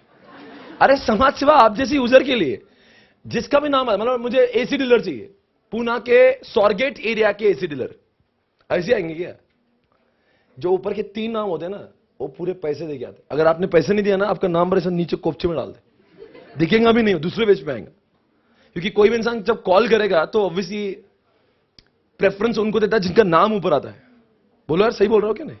ये बिजनेस का मॉडल है। ऐसे गूगल को आज देखना है आपको।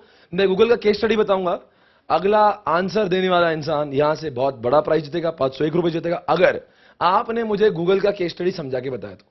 मैं गूगल का केस स्टडी दे रहा हूं, आपको बताना है सर्वाइवल क्या हुआ गूगल में, स्टेबिलिटी क्या हुआ, ग्रोथ क्या हुआ, एफिशिएंसी क्या हुआ, प्रॉफिट क्या हुआ। आपका समय शुरू होता है अब, ठीक है ना?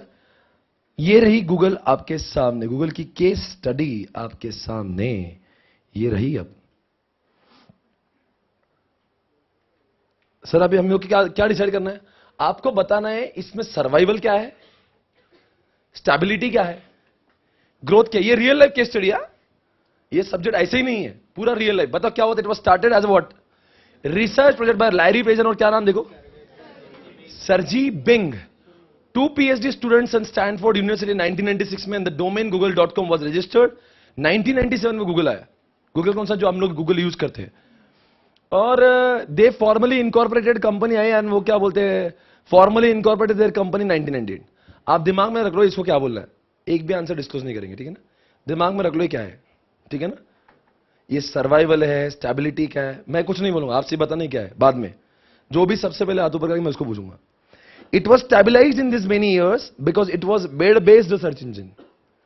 तो क्या किया इन्होंने 1998 से लेके 99, 2000, 2001, ऐसा क्यों मैंने बोला?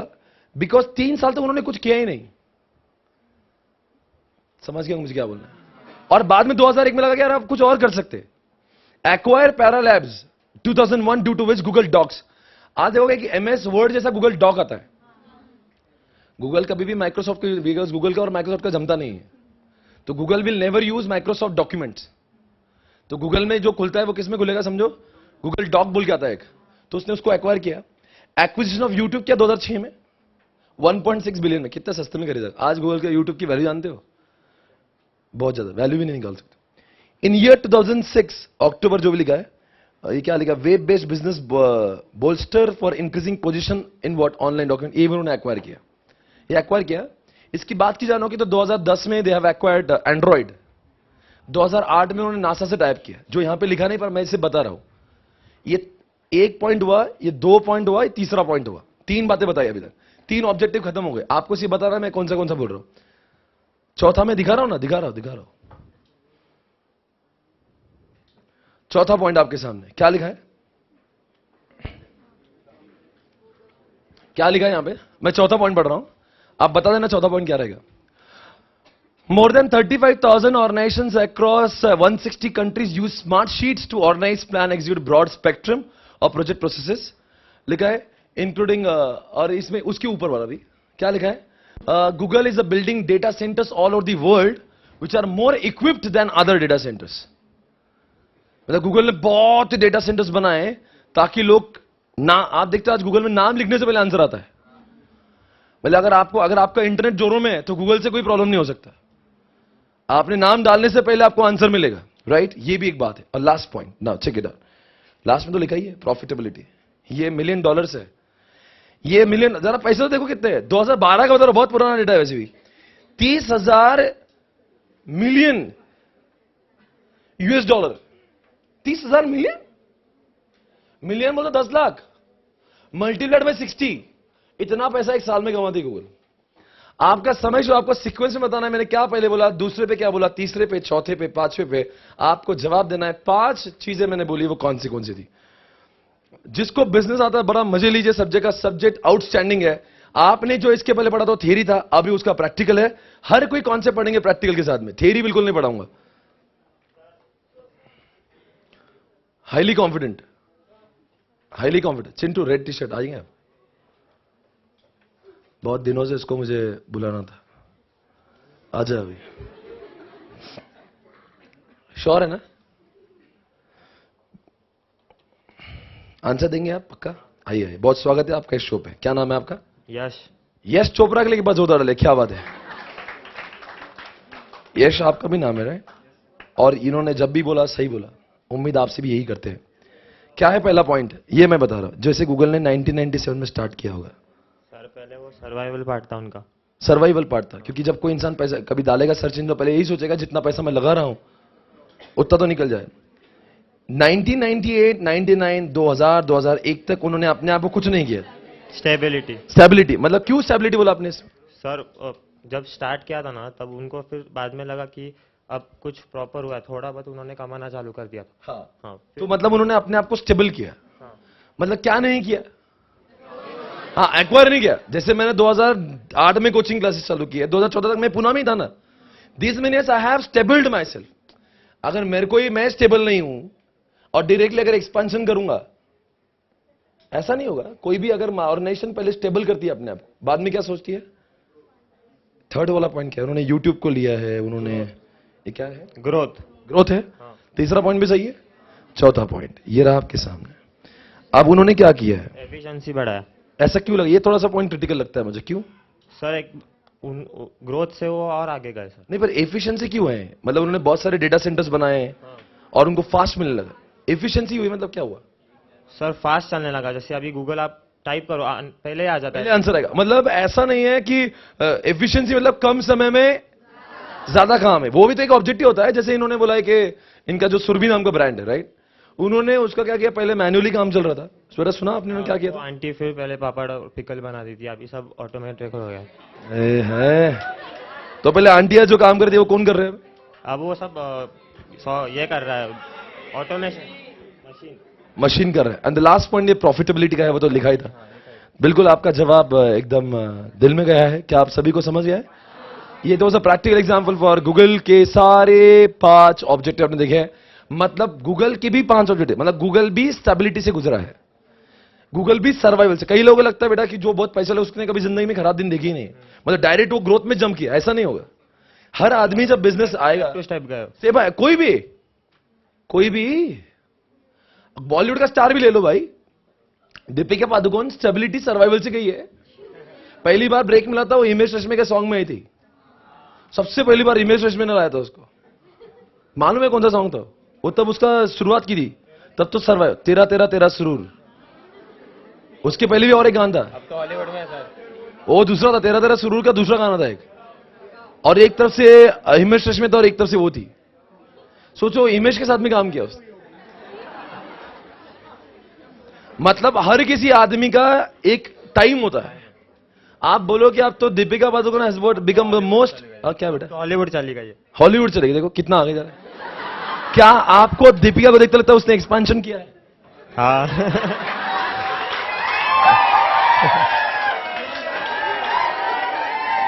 नहीं बेटा, मैं did I ask you something? Acting में है मेरा बच्चा, यही है जो मुझे समझ सकता है, राइट? सही बोला। और बेटा प्रॉफिट कमाती होगी दीपिका ऑब्वियसली। चला मतलब हॉलीवुड में क्या एक्सपेंशन ही हुआ ना? गलत क्या हुआ? आपको मालूम है बाहुबली का जो एक्टर है वो भी ऐसा कुछ बाहर ही नहीं था जब तक बाहुबली, मतलब था एक्टर, पर क्या अभी कितना पैसा लिया उसने मालूम? बाहुबली के, बाहुबली 2 के लिए ही हैज टेकन 25 करोड़। तो यार क्या ना, नाम क्या, एक साउथ इंडियन बंदा है वो अभी बॉलीवुड में काम कर रहा है, right? So much, right everybody? Hey guys, Shahrukh Khan ने भी अपने धंधे का एक्सपेंशन किया। शाहरुख खान का कंस्ट्रक्शन स्कीम आ रहा है, और इन्वेस्टमेंट जानते हो 3800 करोड़ रुपए का इन्वेस्टमेंट शाहरुख खान कर रहे हैं। कहां पे? दुबई में। सोचो शाहरुख खान क्या है? एक्टर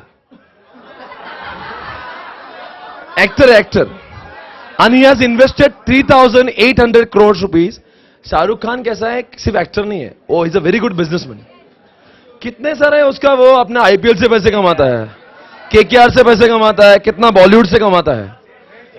रेड चिली उसका प्रोडक्शन हाउस है।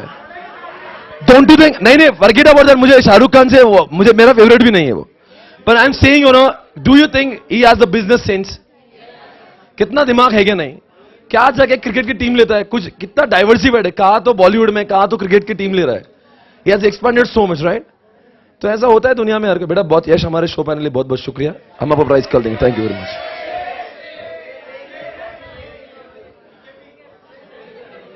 हम आपको एक क्वेश्चन पढ़ाएंगे, ध्यान से सुनना अभी। Are you there guys? Hey guys, are you there? Song मत बोला अभी, क्या 10-15 मिनट बचे, 20 मिनट्स क्लास गाना कल बजाते बस। अच्छा सुनना ही है, 1 मिनट सुनेंगे बस, ओके?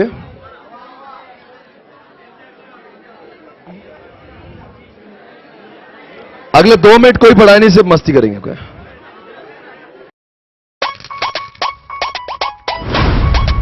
मुन्ना माइकल नाम है मेरा। 3 बत्ती में किसी से भी पूछेगा ना तो हाथ पकड़ के घर पे छोड़ेगा।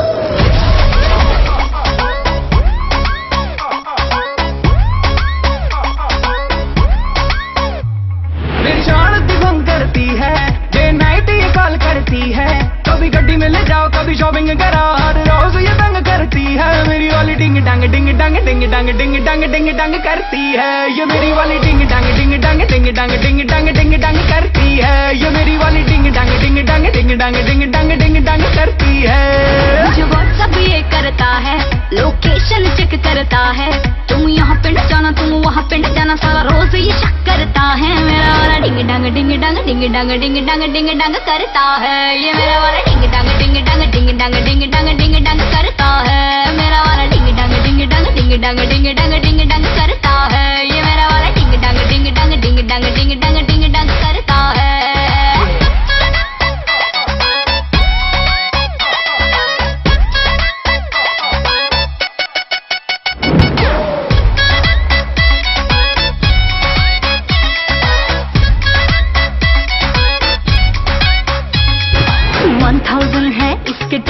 एक नंबर की नहीं है शर्म, खुद को समझे सुपर हीरो, मुझको थोड़ा लगता पानी कम। मेरे नखरे दो ना झेले, अपने सौ दिखलाती है, लव की ABCD पढ़ना मुझको क्या सिखलाती है।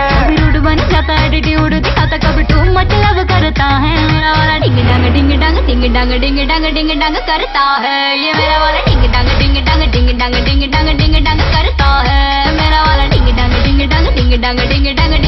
करता है परेशान तुम करती है डे नाइट ये कॉल करती है कभी गड्डी में ले जाओ कभी शॉपिंग करा हर रोज ये तंग करती है मेरी वाली डिंग डंग करती है ये मेरी वाली डिंग डंग करती है ये मेरी वाली डिंग डंग करती है मेरा वाला डिंग डंग करता है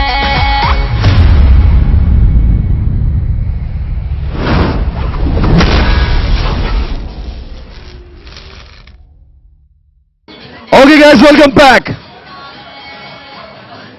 Okay, now इस चैप्टर में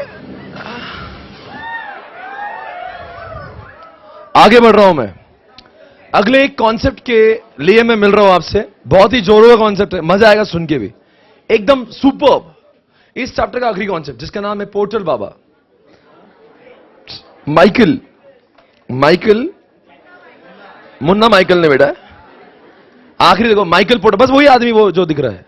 नहीं इधर आखिरी क्या पेज नंबर है वो 16 पे एक अंकल का फोटो दिख रहा होगा आपको, राइट. ये मेरे बचपन के ही दोस्त है.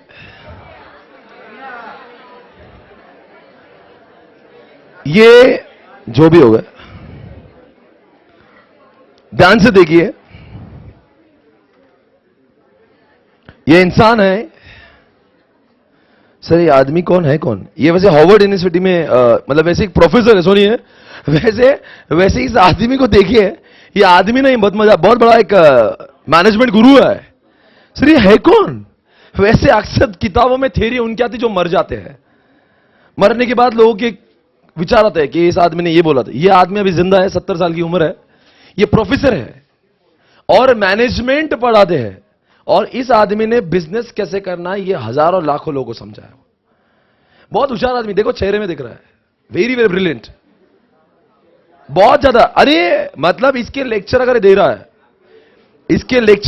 अगर ये लेक्चर दे रहा है अपने, तो समझ लो इसको अगर आपको इंडिया में बुलाना है तो आपको इसको पहले 2-3 करोड़ रुपए देना पड़े तब इंडिया में विजिट करेगा. लेक्चर देता सिर्फ. मैनेजमेंट गुरु बिजनेस लीडरशिप सिखाता है. ऐसे बहुत लोग करते हैं आज इंडिया में, बिजनेस करना सिखाते हैं.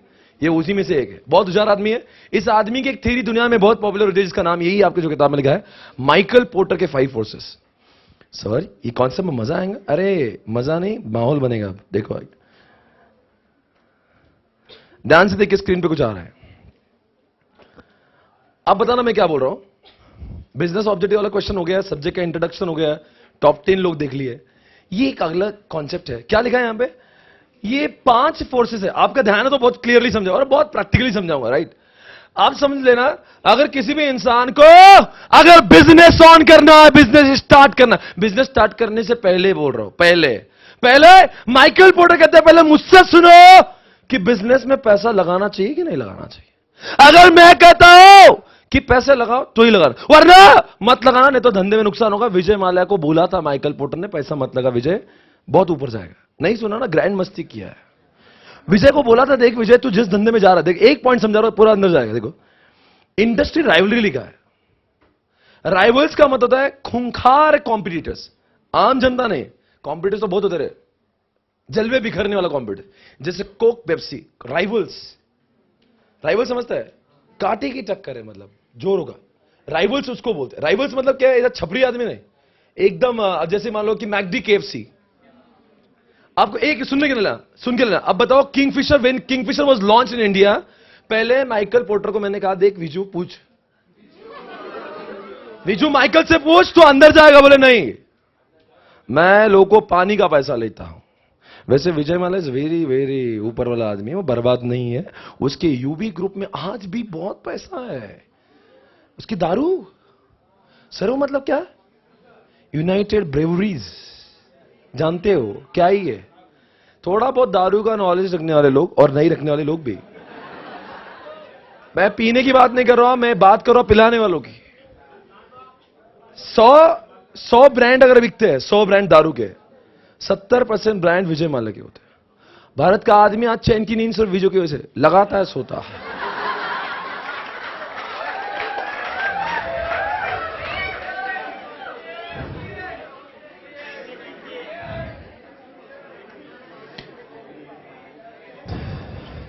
यूबी ग्रुप,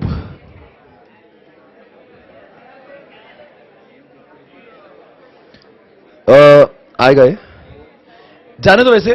और ये यूबी ग्रुप क्या था वैसे, ध्यान से सुनना। इसने क्या किया, आप जितने भी ब्रांड्स के नाम जानते हो ना, मतलब जो थोड़े बहुत, वो सब इधर विजय माल्या के।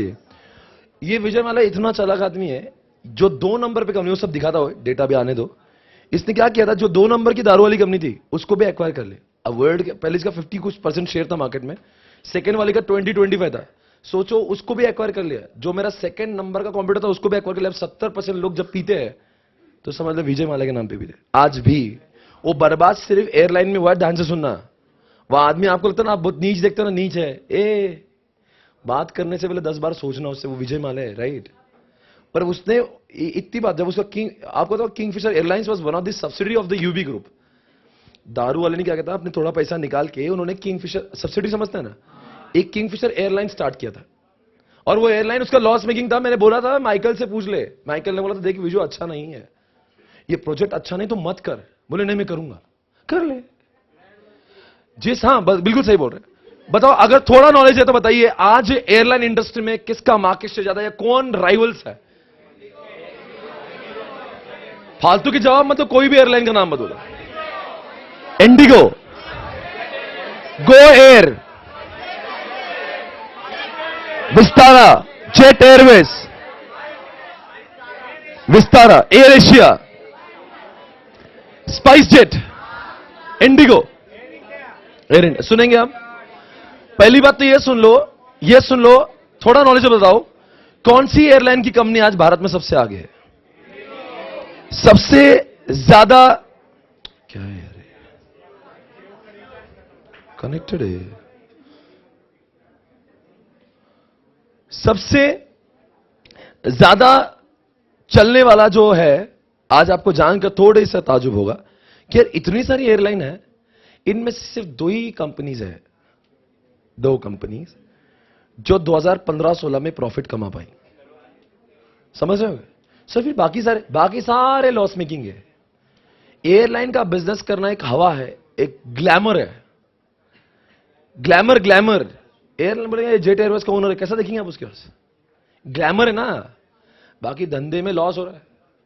2 ही कंपनियां जिन्होंने प्रॉफिट बनाया, सबसे नंबर 1 पे है आज भारत में, जिसका नाम है, जवाब दे दो प्लीज, जवाब दे दो हमें प्लीज, नाम तो सुना ही होगा। मैं यहां पे लिख रहा हूं आपके सामने, आपको मैं बता रहा हूं, एग्जांपल सुन लेना। अब मैं किसकी बात कर रहा हूं? मार्केट शेयर ऑफ, नहीं, एयरलाइन कंपनीज इन इंडिया 2017।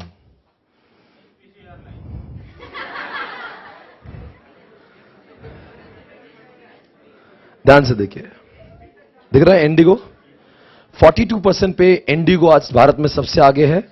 और आप सभी जानते हो बाकी लोगों ने कुछ नहीं किया है। 40 मतलब आधी एयरलाइन तो सिर्फ इंडिगो के नाम पे है। और आप देख रहे हो स्पाइस जेट से 12% पे, एयर इंडिया से 12%। आप बताओ एक जमाने में जब वो आया था किंगफिशर, उसको माइकल ने ही बोला था तुम मर मत इस बिजनेस में, ये जो है ना ये तुझे खा जाएंगे। ये जो है डाकू लोग हैं, स्टेबल लोग हैं, ये ऑलरेडी धंधा जमा के, एक सिर्फ एयर, वो ये नहीं था पहले, एयर एशिया नहीं था, एयर एशिया अभी है टाटा का, ये मालूम ना, ये सिंगापुर की कंपनी है, ये उनका एयर एशिया नाम का कंपनी था, वो टाटा एयर एशिया हो गया, मर्जर हुआ टाटा और एयर एशिया के बीच में, कोई बात नहीं। बाकी तो सब वैसे ही चला रहा है, इसके बीच में किंगफिशर जम कर रहा है। उसको पहले होता माइकल ने, देख जिस धंधे में अगर राइवल्स ज्यादा होंगे ना, वो धंधे में कंपटीशन बहुत ज्यादा होगी, कम होगी? बिजनेस सेंस क्या है? अब ऑलरेडी एक कोचिंग क्लासेस ने 10 कोचिंग क्लासेस, अब 11वां आ रहा है, तो बहुत इजीली सर्वाइव करेगा कि डिफिकल्ट है? मतलब पहली बात तो धंधे में आना ही नहीं चाहिए तुमने, क्योंकि राइवल्स ज्यादा है कि कम है? तो बताओ जितने राइवल्स ज्यादा होंगे उतना कंपटीशन का प्रेशर ज्यादा होगा या कम होगा? माइकल पोर्टर के 5 फोर्स है, उसमें से एक फोर्स यही कहता है अगर जब बहुत राइवल्स होंगे तो धंधे में आने का, और ये कब सोचने की बात है? धंधे से मरने की बात नहीं, मरने से पहले जब आप धंधे में आ रहे हो, कोई भी आपके लिए भी एप्लीकेबल, कल चाहे कोई भी बिजनेस चालू करोगे, पहले माइकल पोर्टर से पूछने का ये धंधा करूं क्या नहीं करूं, वो 5 चीजें चेक करने का, 5 के जवाब अगर फेवर में आ रहे हैं तो करना चाहिए क्या नहीं करना चाहिए? तो बताओ दूसरा पॉइंट कौन सा? राइवल समझ गया आपको? दूसरा पॉइंट बताइए, दूसरा पॉइंट, दूसरा कोई भी बोल। अब चलो बार्गेनिंग पावर ऑफ बायर्स बोलते हैं। चलो मैं आपके सामने एक बुक माई क्या बोलते हैं, मेक माई ट्रिप खोलता हूं। यहां से मुझे जाना है पुणे से दिल्ली, मेक गोवा, क्या फर्क पड़ता है?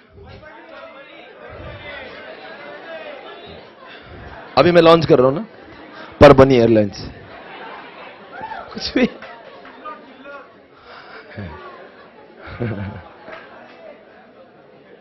अगर थोड़ा नॉलेज है, किसी ने आज तक अगर इस शब्द को सुना होगा, आपको जवाब देना है। यहां पे बायर्स का बार्गेनिंग पावर है कहीं? ये एक फोर्स है, ये किसने चेक करना चाहिए? जो भी इंसान एयरलाइन के बिजनेस में आ रहा है कि नहीं आ रहा है, तो उसने 500 को चेक करना चाहिए। आप बताओ बायर्स का बार्गेनिंग पावर का मतलब क्या होता है? बायर की पावर ज्यादा है कि कम है? बायर की बार्गेनिंग पावर ज्यादा है या कम है, यह चेक करना चाहिए, है ना? अब थोड़ा सा नॉलेज बताएंगे। अगर मैं यहां से मैं लिखता हूं पुणे टू गोवा और जा रहा हूं 22 तारीख को, और मैं बोलता हूं सिर्फ मुझे वन वे जाना है और मुझे सर्च करना है। आप बताना कितनी फ्लाइट्स आती है, आप देख लेना, और बताओ बायर की बार्गेनिंग पावर ज्यादा होगी या कम होगी? बायर की बार्गेनिंग पावर ज्यादा मतलब बायर की बहुत चलती है। बायर डिसाइड करेगा कहां जाना है कहां नहीं जाना है, बायर को कोई फोर्स नहीं कर सकता। विस्तारा जा रहा है, एयर इंडिया जा रहा है, एयर इंडिया जा रहा है, जेट एयरवेज जा रहा है, जेट एयरवेज जा रहा है, जेट एयरवेज जा रहा है, राइट? आपसे मेरा सवाल है, ये कौन है ऊपर? हाँ, अभी मैं और पेज 2 कर, तो और भी बहुत सारे हैं। आप मुझे बताएंगे इज्जत से, बायर के ऊपर प्रेशर है या एयरलाइन के ऊपर प्रेशर? चल रही किसकी? चल रही मतलब ज्यादा डिमांड, मतलब इज्जत किसको है? बायर को, हमारे जैसे लोगों को है कि एयरलाइन को है? हम जैसे लोगों को है।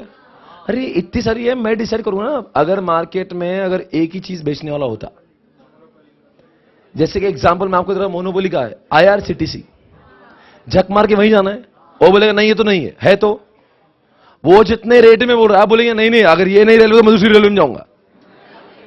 जा, यहां ऑप्शन है ना। बताओ यहां पे बायर का बार्गेनिंग बहुत ज्यादा होगा कम होगा? मतलब बायर्स की चलेंगी। तो बताओ अभी एयरलाइन के इंडस्ट्री में आने वाला किंगफिशर अगर है तो उसको लिए अच्छी बात है गंदी बात है?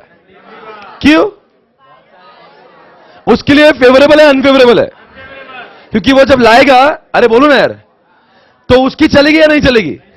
क्योंकि उसके से 6 लोग और एयरलाइन लगा के बैठे, मतलब वो बोलेगा मैं मेरी एयरलाइन पूना गोवा की 25,000 में रखूंगा, लोग बोलेंगे कम तू जाके ले। मतलब यहां पे अगर रेट डिसाइड करना है तो वो डिसाइड नहीं कर पाएगा, मार्केट में 6 लोग और बैठे हैं। तो बताओ क्या हुआ यहां पे? अरे क्या हुआ? 2 बातें हैं। अब मैं 3 सवाल के लिए आपके पास में अब लेके आ रहा हूं रिचार्ज आपके लिए। फिर से एक बार थोड़ा इंडस्ट्री का नॉलेज रखने वाले, एयरलाइन का नॉलेज रखने वाले लोग जो भी जवाब देंगे, सप्लायर का bargaining power and substitute, Bharat में एयरलाइन का सब्स्टिट्यूट है या नहीं है, और भारत में एयरलाइन का सब्स्टिट्यूट है या नहीं है, और भारत में सप्लायर का बार्गेनिंग पावर है कि नहीं। किसकी बात करूं मैं? एयरलाइन इंडस्ट्री की। और you have to think from whose point of view? As a customer don't think. सोचो आपकी एयरलाइन लॉन्च कर रहे हो और माइकल पोर्टर क्या बोल रहे हैं, 5 चीजें सोचो, 5 चीजों ने अच्छा जवाब दिया फेवर में तो लाओ। अभी 2 देखिए, 2 में तो अनफेवरेबल है। कौन से 2 देखिए हमने? तो राइवल बहुत सारे, तो माइकल बोलता मत आओ। बायर की बहुत चलेंगी, देखो वैसे भी तुम लाओगे तुम्हारी कुछ चलेगी नहीं, रेट बायर्स कंट्रोल करेंगे। बोलो, तो इसका मतलब क्या दोनों फेवरेबल थे अनफेवरेबल थे? कौन जवाब देगा सब्स्टिट्यूट के पॉइंट ऑफ व्यू से? आज मैं आपका रियल बिजनेस सेंस जानना चाहता हूं। यह थियोरेटिकल नॉलेज नहीं है, थोड़ा बहुत आपको बिजनेस समझता है, आपको लगता है अच्छा मुझे बिजनेस बहुत पसंद है, तो आपने जवाब देना चाहिए। एयरलाइन के सब्स्टिट्यूट है या नहीं है? सब्स्टिट्यूट मतलब कौन जवाब देगा यार? बाकी जो लोग दिमाग वाले की बात है, जिसको दिमाग ने कुछ ये रट्टा मारने वाला पॉइंट नहीं है। हाँ बेटा खड़े हो जाइए आप।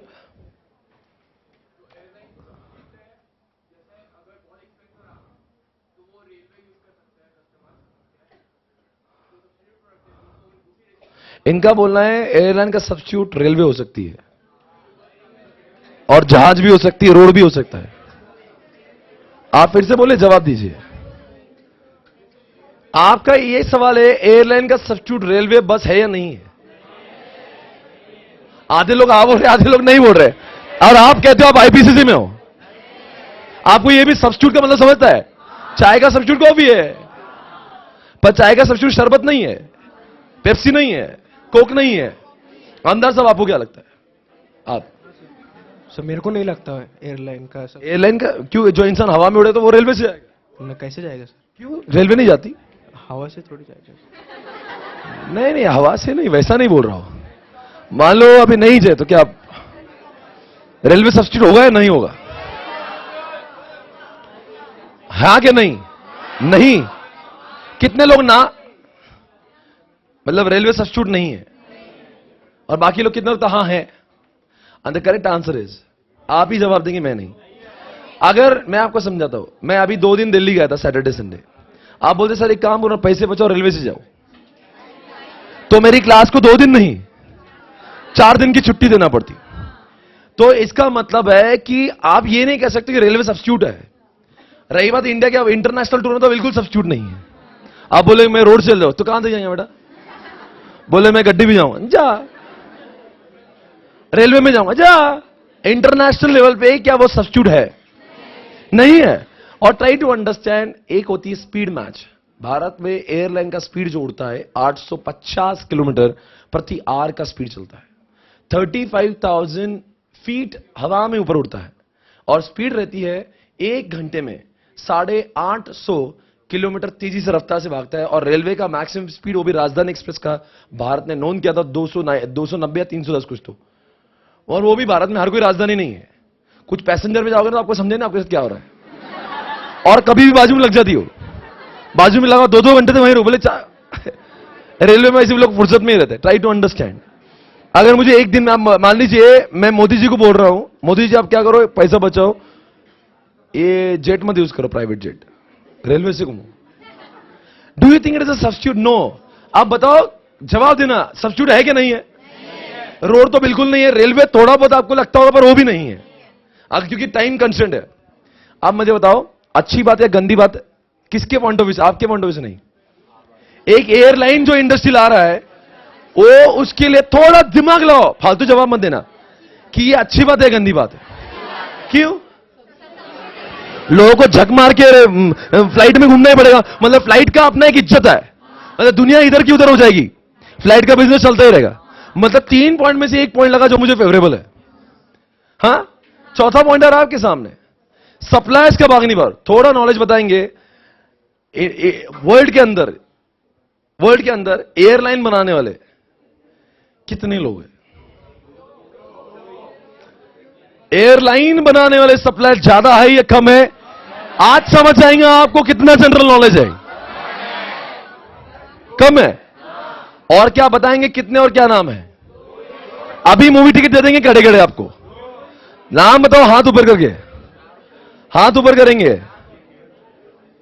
कोई है? नॉलेज की जीके? हां जी, पूरी क्लास में किसको बोला नहीं? हां बेटा खड़े हो जाओ। बोइंग एंड एयरबस एक बार जोरदार ताली बजाने के लिए, क्या बात है यार। इधर आओ, इधर आओ आप।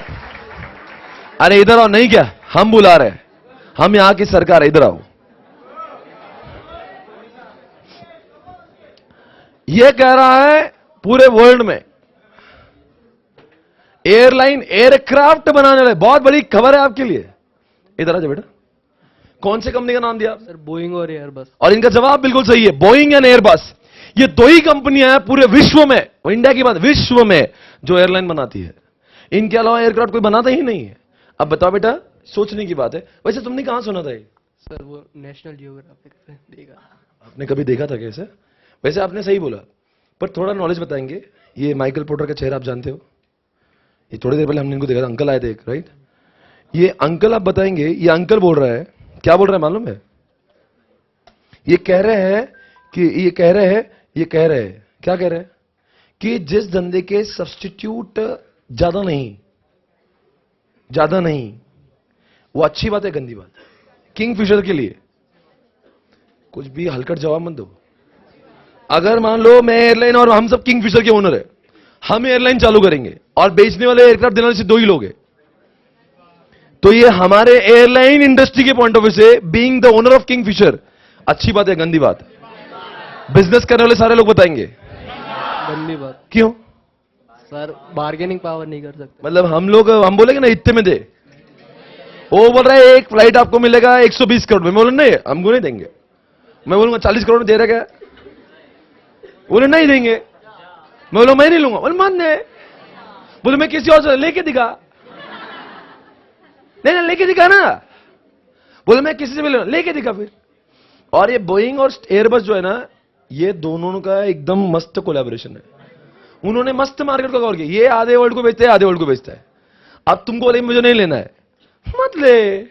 बोले देख लो, फिर देख ले, झक मार के वहां से लेना। आपको कुछ बोलना ऑप्शन ही नहीं है। उन्होंने बोल दिया ना 111 करोड़, तो 50 पैसे भी कम नहीं होंगे।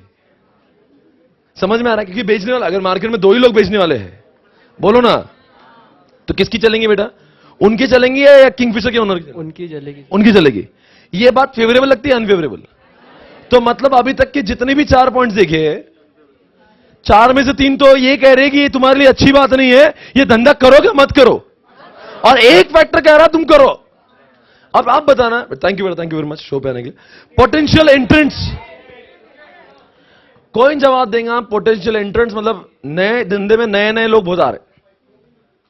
एयरलाइन के धंधे में बहुत लोग आ रहे, ऐसा बोल रहे हैं क्या? नहीं बोल रहे? बहुत लोग एयरलाइन के धंधे में, मतलब हर रोज नई एयरलाइन लॉन्च होती है। सीए कोचिंग में जब मैं आया था ना, इस बिल्डिंग में मेरे 4th क्लास थी, 4th नंबर की। 3 साल में 25 क्लासेस हो गई है। 25 क्लासेस ये बिल्डिंग में। अब जिधर देखो तो एक नई, हर में तो 1-2 महीने बाद घूमता हूं, एक नई क्लास दिखती है।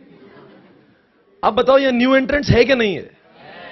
और ये बात सिर्फ प्रेस्टीज पॉइंट की नहीं है, मैं तो पूरे भारत भ्रमण करता हूं। हर कोई बच्चा जो सीए हो गया बोलता मैं भी पढ़ा सकता हूं, मैं भी टीचर, मैं टीचर। न्यू एंट्रेंट ज्यादा है कि कम है? बताओ, जितने न्यू एंट्रेंट्स आएंगे सीए कोचिंग का कंपटीशन बढ़ेगा क्या कम होगा? अब बताओ कितना नॉलेज रखते हो आप कि एयरलाइन के बिजनेस में न्यू एंट्रेंट्स ज्यादा कम क्या है? कम है?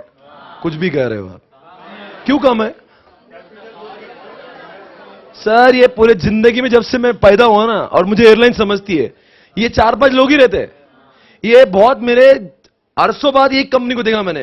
ये विस्तार तो वो क्या है और नहीं के बराबर में ही है। और एयर इंडिया आया था, वो भी एयर एशिया को इंडिया में आना था, और टाटा को लगा चलो ठीक है। अभी देखो इंडिया में कोई भी इंसान बड़ा आता ना, जैसे स्टारबक्स को इंडिया में आना था, टाटा से टाइप कर लिया। स्काई को इंडिया में आना था, टाटा से टाइप कर लिया।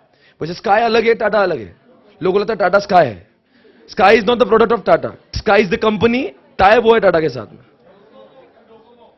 देखो जितने भी वर्ल्ड के बड़े बड़े ब्रांड्स अगर इंडिया में आना तो उनको मोस्ट ट्रस्टवर्दी आदमी रतन टाटा लगता है। तो वैसा ही ये टाटा एयर एशिया है, वो भी बहुत मुश्किलों से है। वो भी रतन टाटा ने अकेले ने हिम्मत नहीं करी। मुझे बताओ लाइसेंस जल्दी से क्यों नहीं मिलते होंगे? आपको लगता है कि रिलायंस के पैसे नहीं? मुकेश अंबानी चाहे ना अभी रिलायंस एयरलाइन चालू कर सकते खड़े खड़े। क्या लगता है उसको लेने के लिए? इतना पैसा है उसके पास। आप बताओ क्यों नहीं है? बात सिर्फ पैसे की नहीं है, ये रिस्क है और बहुत बड़ा लीगल उसके पीछे लफड़ा बहुत है। आप ऊपर जा रहे हो, ऊपर चल गए तो ये नीचे के आदमी को भी ऊपर जाना पड़ेगा। ऐसा नहीं है, you are taking the responsibility of every passenger which is flying, right? ऐसा थोड़ी ना एयरलाइन उड़ गई तो और ऊपर गई तो 250 लोग की एयरलाइन गायब हो गई और ये नीचे वाले आदमी सबको ऊपर भेजेंगे। बताओ ये धंधे में नए लोग ज्यादा रहेंगे या कम रहेंगे? एक बताओ, कम रहेंगे इस धंधे में। किंगफिशर के लिए ये अच्छी बात या गंदी बात? क्यों? क्योंकि ये जो है ना, इनसे लड़ना है जिंदगी में। पर अगर मैं 5 पॉइंट में से देखूं, कितने पॉइंट अनफेवरेबल है? Unfavourable 2 point. सारी बातों को देखते हैं माइकल पोर्टर कहता है अगर अनफेवरेबल की संख्या अगर फेवरेबल से ज्यादा होगी तो धंधा मत करिए। एक बच्चे ने मुझसे सवाल पूछा, चंडीगढ़ से पूछा, बोले सर अगर मान लीजिए तुम बोलते ये बहुत तुमको मस्ती है ना, तुमने एयरलाइन का एग्जांपल लो, ऐसा कौन सा इंडस्ट्री है इंडिया का जिसमें तुम्हारे लिए 5 फेवरेबल है? मैंने कहा एक भी नहीं। मतलब फिर कोई भी बिजनेस लेकर आप चाहते हम ऐसी मरे? माइकल पोर्टर ने तो बोल दिया हर धंधा करने से पहले 500। अरे एक भी धंधा आज भारत में ऐसा नहीं जिसमें सारी की सारी फेवरेबल बातें हैं। जाहिर सी बात है, राइवल्स हर जगह पे है। फिर मैंने कहा बेटा ऐसा नहीं है, तेरे पास मेरे सामने 3 प्रपोजल है, एक सीमेंट इंडस्ट्री, एक सिनेमा इंडस्ट्री और एक एयरलाइन इंडस्ट्री। बताओ आप क्या करेंगे तीनों में से? बिजनेस सेंस क्या कहता है? क्या करेंगे? तीनों में से वो सिलेक्ट करेंगे जो ज्यादा फेवरेबल होगा। तीनों के कंपैरिजन में आप बोलेंगे 0, 5 ऐसा नहीं होगा अभी स्कोर, पूरा के पूरा फेवरेबल। आपको देना 3 ऑप्शन मेरे पास है, तीनों में से ज्यादा फेवरेबल कौन है? Do you understand everybody? बताओ कितने पॉइंट्स इसमें? पोर्टर बाबा के। आप बोलेंगे रेस, RESS रेस, क्या बोलेंगे? मैं पोर्टर बाबा की बोलूंगा, आप रेस बोलना, ठीक है ना? पोर्टर बाबा के। जय नहीं बेटा, रेस। पोर्टर बाबा के, बाबा के। अब बाबा की बोला, बाबा मतलब बायर्स का बार्गेनिंग पावर, R मतलब राइवल्स, E मतलब एंट्रेंट्स, S मतलब सब्स्टिट्यूट एंड S मतलब सप्लायर। RESS, बाबा मतलब बायर का बार्गेनिंग। बोले बाबा मतलब क्या? बताओ किंगफिशर की दुनिया में बायर का बार्गेनिंग, सोच के बताना, घर पे पढ़ना नहीं आपको, राइट? बायर का बार्गेनिंग पावर ज्यादा है कि कम है? ज्यादा। इसलिए किंगफिशर के लिए बात अच्छी क्या बुरी है? R for rivals. सर कितने राइवल है इनके? अच्छी बात है गंदी बात? आपके पॉइंट ऑफ व्यू से नहीं, किंगफिशर के पॉइंट ऑफ व्यू से गंदी बात। E फॉर, इस धंधे में तो हर रोज नई एयरलाइन आ रही होगी। अरे जवाब दो ना, नहीं आ रही ना, तो अच्छी बात होगी गंदी बात? अच्छी बात है एयरलाइन के लिए। S फॉर, सर जल्दी सिंह का कोई सब्सिट्यूट नहीं, हवा तो हवा ही है, हवा की बराबरी पानी भी नहीं है, रोड पे भी नहीं है, तो अच्छी बात है गंदी बात? And one more S, supplier सिर्फ 2 ही है, ये कोई भी मुंह मांगी कीमत मांगेंगे, तो एयरलाइन के लिए अच्छी बात है गंदी बात? तो कितने पॉइंट हो गए? 5। बोलेंगे पोर्टर बाबा के। अरे बाबा के। R फॉर बोलिए, याद करो, R फॉर। E से न्यू एंट्रेंट्स, हाँ। S से 2 पॉइंट है, substitute and suppliers bargaining power. And Baba, Baba, Baba. R for, E for, S for substitute and S for what? Business करने के 5 ऑब्जेक्टिव। नंबर 1, पहले survival, stability, growth, profit and what? आज हमने इसके लिए कौन सा एग्जांपल लिया था? गूगल वाला, राइट? और माइकल पोर्टर के लिए कौन सा लिया? एयरलाइन इंडस्ट्री वाला। I hope you understood guys. I hope you enjoy this lecture. I see you tomorrow. और उसके पहले bye bye guys, bye bye virtual.